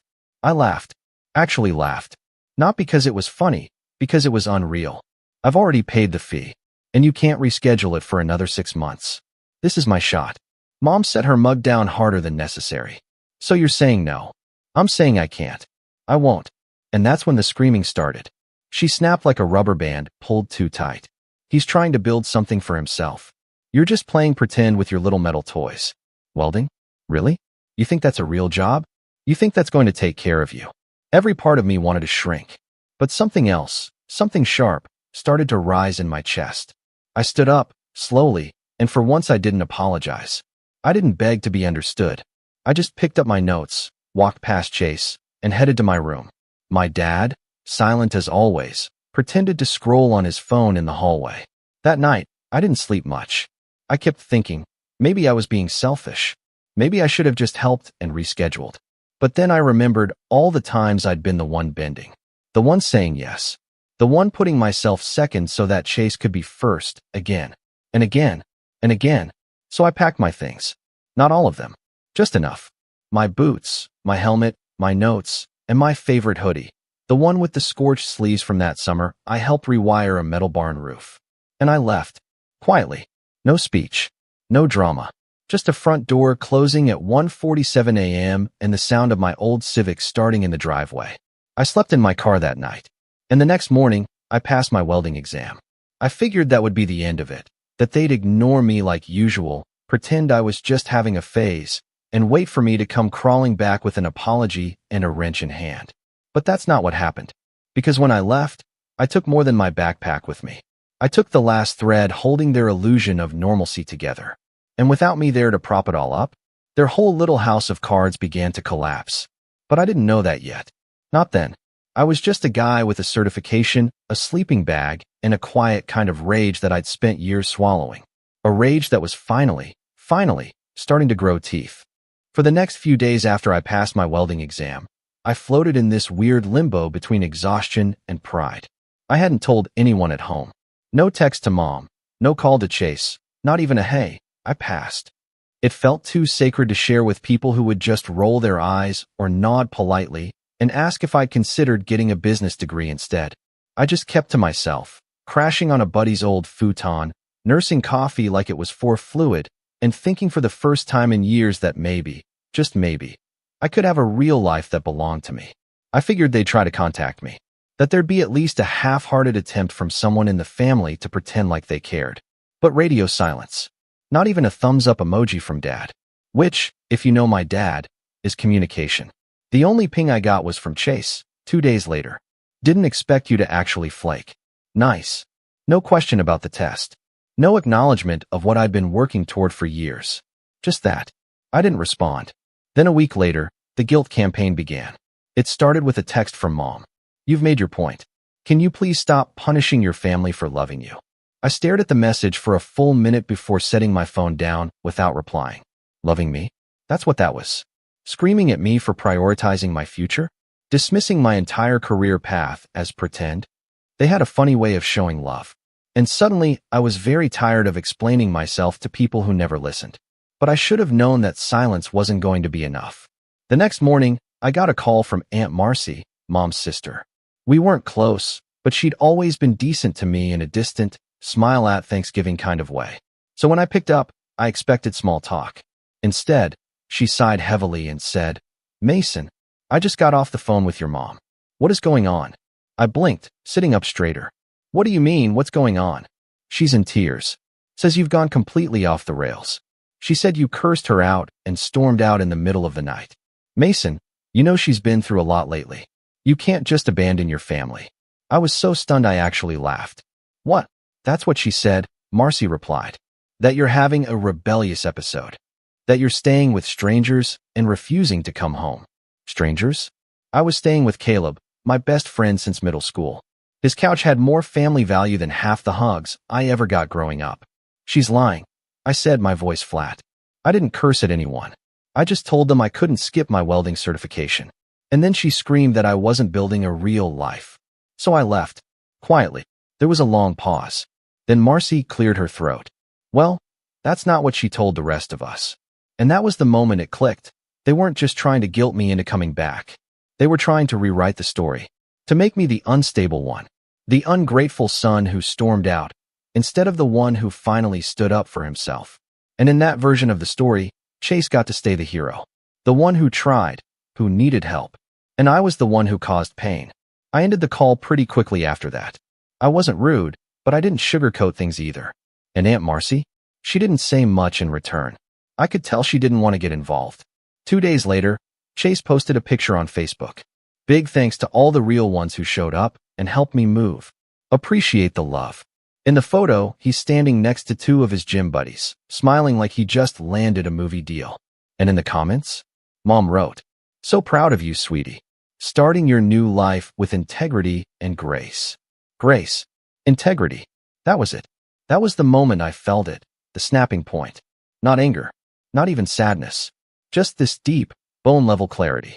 They weren't ever going to understand. And worse, they didn't want to.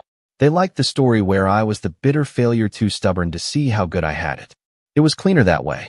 Easier to digest. But I wasn't going to play along. That week, I started making moves. Caleb hooked me up with a guy he knew at a fabrication shop across town. It wasn't fancy, but the pay was decent and they needed welders who actually knew what they were doing. I showed up with my certification in hand and a fire in my gut. The foreman shook my hand, looked at my sleeve burns, and said, "You'll fit right in." It wasn't glamorous.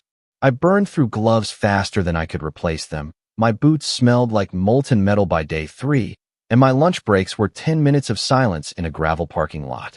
But for the first time in years, I wasn't pretending. I was building something, earning my way, and still nothing from home. No congrats. No how's the job. Just silence, except the occasional text from mom that read like passive-aggressive greeting cards. Family isn't supposed to be this hard. You used to have such a kind heart. Don't let strangers turn you against your blood. Blood. They loved that word when it suited them. Then came the phone call I didn't expect. I was 3 weeks into the new job when Dad called me. Actual call, not a text, and said, "We need to talk." In person. I hesitated, but something in his voice sounded off. So I agreed. We met at a diner halfway between my place and theirs. I showed up in my work boots and a sweatshirt I hadn't washed in 2 days. He came in wearing his old windbreaker, looking like he hadn't slept. We sat. The silence was thick. Then he said, "Your brother got fired." I didn't say anything. He made some bad calls with that crypto nonsense. Spent more than he made. His lease fell through. He needs a place to stay. I stared at him. Okay. Dad looked uncomfortable. "Your mother and I were hoping he could move back into the house for a while. Just until he gets back on his feet." I almost laughed again. "That's fine. It's your house." Dad rubbed his temples. "Thing is, we were hoping you could move back too. Help out with bills. You know, chip in." There it was. The real reason. They wanted me to fund Chase's comeback tour. I leaned back in the booth. "Let me get this straight. He blew his rent, lost his job, and now you want me to help pay the mortgage while he sleeps in his old bed and plays entrepreneur in the living room." Dad didn't answer. "I just got certified. I'm finally working. I have a shot at something. And you want me to give that up for him?" "He's your brother," Dad said. "He needs us." I looked him dead in the eye and said, "So did I." And then I got up and left. I didn't cry. Not in the car, not back at Caleb's. But something inside me finally settled. A decision. A turning point. I was done begging to be seen. Done auditioning for a role I was never going to get. But just when I thought the worst was behind me, when I thought the absurdity had peaked, it happened. The betrayal. It came in the form of a letter. Not an email. Not a text. A letter. I got home from work one evening and Caleb handed it to me, eyebrows raised. "Looks official," he said. "From your parents." I opened it with grease-stained fingers. Inside was a formal notice. Not legal, but close. A typed-up message on letterhead that said, essentially, "We've decided it's time to make some financial changes. Since Chase is in transition, we've allowed him to sublet your old room. In order to access your remaining belongings, please coordinate with him directly. Any items unclaimed by the end of the month will be considered forfeited." I read it 3 times. They gave my room, to Chase. Without even asking. Without a word. And the cherry on top? Chase had signed the bottom of the letter. Just a little signature, scribbled in blue ink. Like it was a business deal. I didn't go into Caleb's house that night. Not right away. I stood on his porch for a good 20 minutes, just staring at the letter. Reading it. Rereading it. Trying to convince myself I'd misunderstood something. Anything. That maybe it was a joke. A prank. A twisted way of calling me back home. But it wasn't. It was real. Typed, signed, and mailed with intention. They gave my room to Chase. They erased me, again, like I'd been a placeholder until their real son got back on track. I walked down to the curb and sat on the edge of the street, arms on my knees, letter crumpled in my fist. That's when I realized it was already creased down the middle, folded carefully, deliberately, which meant someone, probably my mom, sat down at a table, typed it all out, and folded it like she was sending a wedding invite. There was no hesitation, no conflict, just quiet dismissal. That was my rock bottom. Not the letter, not even the room. It was realizing I had been so easy to cut out that they didn't even bother lying to soften the blow. They didn't say temporarily. They didn't say we hope you understand. They used the word forfeited, like my life was a package left too long on their porch. Returned to sender. I didn't tell Caleb that night. Just nodded when he asked if I was good and went into the guest room. I laid on the pull-out, turned toward the wall, and let the weight of everything settle on top of me like the ceiling had caved in. Over the next few days, I didn't talk much. I went to work, welded whatever needed welding, and kept my head down. I didn't mention the letter. Didn't bring up Chase. I think Caleb sensed something was wrong. He's the kind of friend who knows when to back off. But I could feel myself shrinking, like I was becoming someone else. Someone quieter. Numb. There was one night, though, when I snapped a little. We were watching TV, some dumb cooking show, and the host said something like, "You've got to know your worth before anyone else does." I muttered, without thinking, "Unless your family convinces you it's zero." Caleb muted the TV. "Okay," he said, not unkindly. "Tell me what happened." So I did. I told him everything. The fight before the exam, the silence after, the guilt texts, the Facebook post, the diner conversation with my dad, and finally, the letter. He didn't say anything right away, just looked at me for a long moment. Then he said something I'll never forget. "Maze, they're not your family. Not anymore. They're your origin story." It hit me like a steel beam to the chest. Because he was right. I'd spent years thinking I was a defective piece of the puzzle, trying to force myself into a space that was never shaped for me. But maybe the point wasn't to fit. Maybe the point was to build my own damn table. The next morning, I asked my foreman if I could take on extra shifts. I told him I needed the hours. He looked at me, grinned, and said, "You're not going to sleep for a month, kid. You sure?" I nodded. "Yeah, I'm sure." That month, I worked harder than I ever had. Early mornings, late nights, weekends. I took every scrap shift no one wanted. I welded through blisters, skipped lunch breaks, and poured myself into the work like I was trying to burn the pain out of my system. And slowly, quietly, it started to help. The noise in my head dulled. The ache in my chest softened. I was still angry, still hurt, but I was also moving. And then, about 5 weeks into that grind, something unexpected happened. I got promoted. Not officially, no title, no raise yet, but the foreman started pairing me with the newer guys, having me check their joints, show them how to correct their arcs, give feedback without barking orders. At first I thought it was just a fluke, but then he pulled me aside and said, "You've got an eye, Mason, and you've got patience. That's rare." I didn't know what to say, so I just nodded. Later that week, I bought myself a new set of gear, high-end gloves, a fresh helmet, even a set of custom earplugs molded to my ears. It felt indulgent, sure, but for the first time in a long time, I felt like I was worth investing in. And then something wild happened. I got my own place. It was a small studio, not much bigger than a garage, but it had a working heater, decent water pressure, and a window that looked out over a scrapyard where the sun hit the rusted metal just right in the mornings. The landlord was chill, didn't ask too many questions, and let me sign a lease month to month. I remember standing in the center of that studio on move-in day, just me, a twin mattress, and a folding table, and feeling this wave of quiet peace. I had nothing, but it was mine. I didn't post about it, didn't announce it to the world. I just started building a life. Slowly, quietly, one bolt at a time. There were moments that made it harder, of course. One night, I stopped at a gas station and saw my mom filling up her car at the next pump. She didn't see me, or if she did, she pretended not to. I watched her for a second, the same tired coat, the same messy bun she wore when she was cleaning the house. And for a moment, I felt that old urge to walk over and say something. To ask why, to ask how. But I didn't. I let her drive away without a word. Because by then, I'd learned something important. Closure isn't always a door someone else opens. Sometimes it's you, standing alone, choosing not to knock. One weekend, Caleb came by with a housewarming gift, a beat-up microwave and a plastic plant he said looked like it survived a war. We sat on the floor eating microwave burritos, and I finally told him my plan. I want to start my own thing. Not big, not yet, but maybe mobile welding, custom metalwork, repairs. He grinned. Maze the maker, back at it. Maybe. I spent the next few weeks researching, learning about small business permits, mobile rigs, equipment costs. It wasn't easy.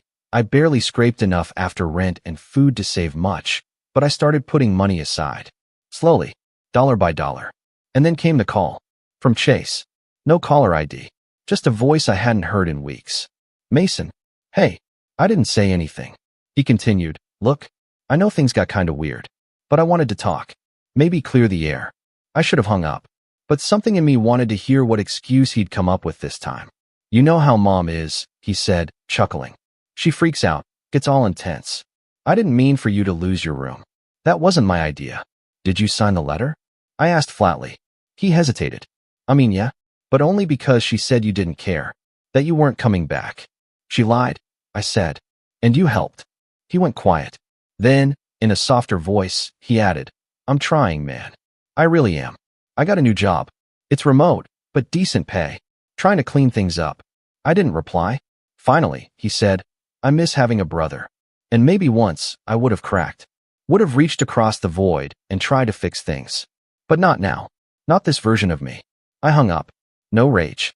No speech. Just silence. Because that was the real power I had now. I didn't need them. Not for validation. Not for shelter. Not for meaning. I had built something out of nothing. Just me, a pair of gloves, and a back that never stopped aching. And it was only the beginning. Because while they were still busy pretending, still playing house with their broken deck of cards, I was about to start stacking real bricks. And when I was done, they'd hear about it. But not from me. By the time autumn rolled in and the mornings started biting with that early frost, I had my own rhythm. Wake up at 6. Quick coffee.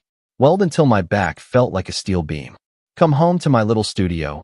Eat whatever Caleb insisted on leaving in my fridge, and fall asleep to YouTube videos about welding rigs, tool storage, and small business taxes. I'd become obsessed, not in a desperate way, but in a focused, sharp way. Like my old life had been trying to smother me, and now I finally had room to breathe. But the thing about breathing again is, eventually, you start thinking clearly. And when I did, that's when the setup began. It started with a notebook. A plain, spiral-bound thing I picked up from the dollar store on a whim. I flipped it open on my workbench one night and wrote 4 words across the first page, in thick black marker. They think I'm gone. Because that's what it all boiled down to. My parents, Chase, they had erased me. Not in a fit of rage, but like it was a filing error. A silent delete row. They assumed I was some ghost in a flannel hoodie who would drift away, never be heard from again. And that assumption? It was going to cost them. But I didn't want revenge that came from pettiness. Not just a social media post or a family text war. No, I wanted something clean. Something strategic. A revenge that looked like success. That sounded like silence. That felt like a man rebuilding his own life brick by brick, while they sat wondering why the house kept getting colder. So I made a plan. Page 1 of that notebook had my mission. The next 30 were filled with steps. Contacts. Quotes. Sketches. And timelines. I'd never been a planner before. Always the guy who worked hard and hoped things would sort themselves out.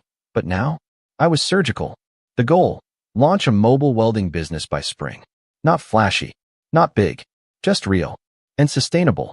Step 1 was getting a reliable rig. My Civic was great for short commutes, but I needed something that could haul metal, gas tanks, and gear without throwing a rod. Caleb helped me scour listings every weekend. We even visited this mechanic an hour out of town who was selling an old Ford F-250, beat up, rusted at the base, but solid engine and a reinforced bed. I stood in front of it, arms crossed, and asked, will it get me to jobs without dying on the freeway? The mechanic, a guy named Roland with a cigarette behind each ear, nodded and said, Kid, this truck's uglier than my first divorce, but it'll outlive us both. Sold. I drained half my savings on it, but it felt right. Like putting down roots in motion. I spent the next 2 weekends cleaning it out, sanding the frame, repainting it matte black, and installing a set of second-hand racks for my welding tanks and toolboxes. Caleb, who had become part cheerleader, part co-founder, helped me brand it. We mocked up a logo one night over beers, something simple but bold. Mason Works Metal. Sounds legit, he said. Sounds like a guy who doesn't live on a futon anymore. I replied. We both laughed, but there was this spark behind my ribs that hadn't been there before. Something new. Pride. Step 2. Get licensed. I'll spare the boring details, but between permit offices, business insurance, EIN registration, and safety compliance paperwork, I felt like I was swimming in red tape for a month. I'd work full shifts, come home, and then spend 3 more hours buried in forms and how-to guides. But the deeper I went, the more determined I got. This wasn't just about building a business anymore. It was about becoming undeniable. No one could say I was playing pretend now. Step 3 was more personal, and this is where the real setup started to take form. I knew that if I ever wanted closure, real closure, I had to face the root. Not just avoid it, not just outgrow it, confront it. So I went home, not to talk, not to cry, just to collect what was mine. I sent a polite but firm text to Chase. Nothing dramatic. Just, hey, I'll be by this weekend to grab my remaining things. Please don't touch anything. He replied with, sure. Whatever's left is in the basement. The basement. Not even my old room. Of course. Saturday came. I rolled up in my truck, parked halfway down the block, and walked up the driveway with gloves in my back pocket and my heart beating like a war drum. The house hadn't changed. Still had the same cracked mailbox and plastic flamingos stuck in the flower bed. It looked smaller than I remembered. Less like a castle, more like a cage. Chase opened the door, wearing gym shorts and a tank top like he hadn't aged a day. He gave me a nod like we were still boys in the backyard throwing rocks at the fence. I didn't return it. You can go around back, he said, gesturing toward the garage. Stuff's by the water heater. I said nothing and walked past him. The basement smelled like mold and old memories. My boxes were there, dusty, bent at the corners, one of them half open with a pair of my boots tossed on top like trash. I went through them slowly. My helmet. My first set of gloves. A photo of me and Grandma, the edges curled. A notebook full of welding diagrams from trade school. Things they probably thought I didn't care about. Things they didn't care about. I packed everything into crates I brought from the truck. Taped them. Labeled them. Stacked them cleanly. The whole time, no one came down to talk. I could hear the TV upstairs, hear Mom's laugh in the background, but no one acknowledged I was there. Which was fine. Because before I left, I did one last thing. I pulled out a small envelope from my pocket, printed on thick cardstock, professionally embossed with my logo and my new business name. Inside was a simple one-page flyer. Mobile welding services, launch date, services offered, and contact info. I slid it into the junk drawer in the kitchen, right next to the spare scissors and expired coupons. Let them find it. Let them sit with it. A few days later, the calls began. First it was my aunt again. Sweetheart, I saw your business ad on Facebook. Your mother posted it. Congratulations. I blinked. She posted it. She said she's so proud of your entrepreneurial spirit. I nearly dropped the phone. Not a word to me, but proud on Facebook. A few more days passed, and I got a text from my dad. Just a screenshot of my truck, parked outside a job site, logo gleaming, with the words, "Looks good. Your grandfather would have liked this." It didn't come with an apology, but it didn't have to, because the next setup came in the form of a contract. One of the guys from my old job, a senior welder named Raul, reached out about a subcontracting gig.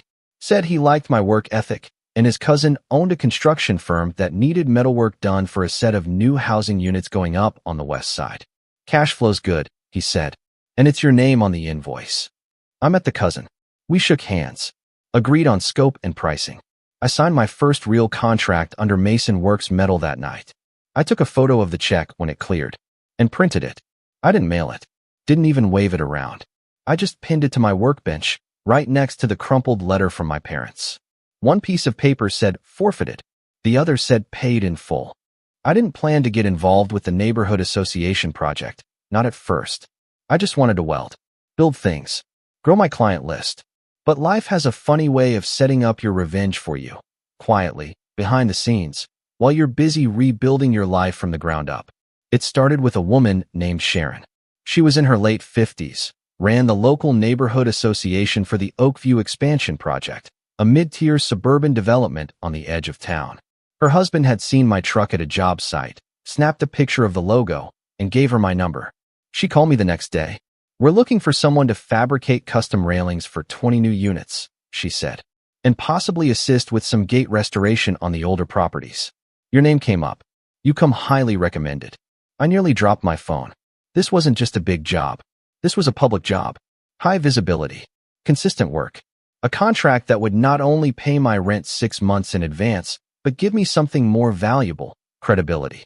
I met her at the site. Gave her my pitch. Showed her photos of previous work, certifications, insurance. I was nervous, overprepared, sweaty, but she nodded, flipped through my folder, and said, "You're the first guy we've met who actually came prepared. The board votes next week, but I'd say you're in good shape." I got the contract 2 days later. And then, the universe did its thing. 3 weeks into the project, I pulled into the neighborhood early to get a head start. I'd just finished unloading steel rods when a familiar voice floated across the cul-de-sac. "Wait, Mason." I turned slowly. There she was. Mom. Hair perfectly curled. Starbucks cup in hand. Wearing that same smug smile she always wore when talking to people she needed to impress. She was walking a small white dog on a pink leash, one she used to swear she hated. And next to her, Chase. In joggers. Wearing sunglasses despite it being overcast. I didn't flinch. Just wiped my hands on a rag and nodded. "Hey." She blinked like she'd seen a ghost. What are you doing here?" "I run metal fabrication for Oakview now," I said, nodding toward the railing behind me. "Custom installs. Gate repair. That sort of thing." Chase squinted. "Wait, this is your company." I smiled. "Just a little." "Yeah. Mason Works Metal. You might have heard of it." Their faces were priceless. Turns out, they'd just moved into Oakview. Of course they had. Apparently, after Chase's crypto thing imploded and his rebound job fell through, they scraped together enough to co-sign a unit together, one of the pre-furnished townhomes built during the first expansion. A last-ditch effort to start fresh, away from the city, away from the drama. Too bad the drama followed. "Wow," Mom said after a pause. "Good for you, sweetie." "Sweetie." I nodded. "Appreciate it." Then I went back to work. But something about that run-in, it stuck in my head. Not because I wanted to impress them. Not anymore. But because I saw something behind their eyes I hadn't seen in years. Uncertainty. They didn't know who I was anymore. And that was power. Over the next few weeks, the Oakview job became my second home. The residents loved me. I showed up early. Did the work clean. Didn't cut corners. Word spread. I started getting calls from people outside the association, asking about custom furniture, signage, even sculpture work. I was booked out for 2 months straight. Meanwhile, Chase and Mom were right there, living among the people I now worked for, watching as the kid they'd once mocked, the one who'd been called just a welder, slowly became a name people respected. Then came the HOA meeting. Sharon called me one afternoon and said, "Hey, the board wants to recognize you at the quarterly meeting. You've made a huge impact on the neighborhood. Can you stop by and say a few words?" I agreed. I wore my best shirt, clean jeans, brought a photo slideshow of before and after projects on my iPad. The meeting was held in the community clubhouse, same place where they held family barbecues and wine nights. About 40 people showed up, including Mom and Chase. They sat near the back. I didn't look at them once. Sharon introduced me. I spoke for 5 minutes. Simple stuff. How I got into welding, what I love about it, how grateful I was for the opportunity to work in a community that values craftsmanship. When I finished, they clapped. All of them. Even Mom. Afterward, during mingling and refreshments, Sharon pulled me aside. "You know," she said, "a few of the older units here are still technically under the first HOA management company. They're a bit of a mess, late on repairs, behind on paperwork. It's slowing us down.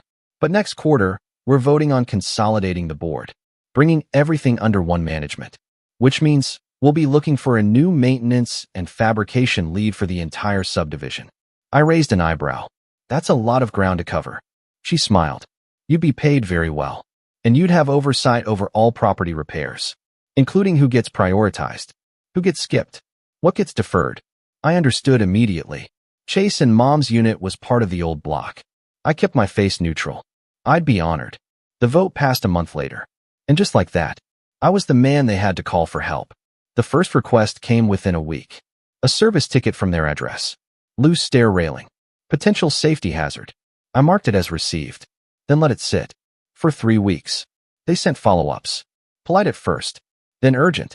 "Please advise, we have elderly guests visiting. Stairs still unstable. This is a safety issue." Chase even called my work number. I didn't answer. When Sharon eventually asked about the delay, I told her the truth. "I'll get to it, but I've got a backlog. Priority goes to residents who've supported the work since day one." She just nodded. "Makes sense." Eventually, I went. I took my time. Showed up late. Brought extra noise. Drilled slowly. Loudly. Left metal shavings in the walkway. Still did good work. But no small talk. No eye contact. Just work. Cold. Clean. Professional. When I finished, I handed Mom the invoice. Full price. No discount. She took it with shaking fingers. Before I turned to leave, I said, "By the way, your faucet's leaking upstairs." She blinked. What?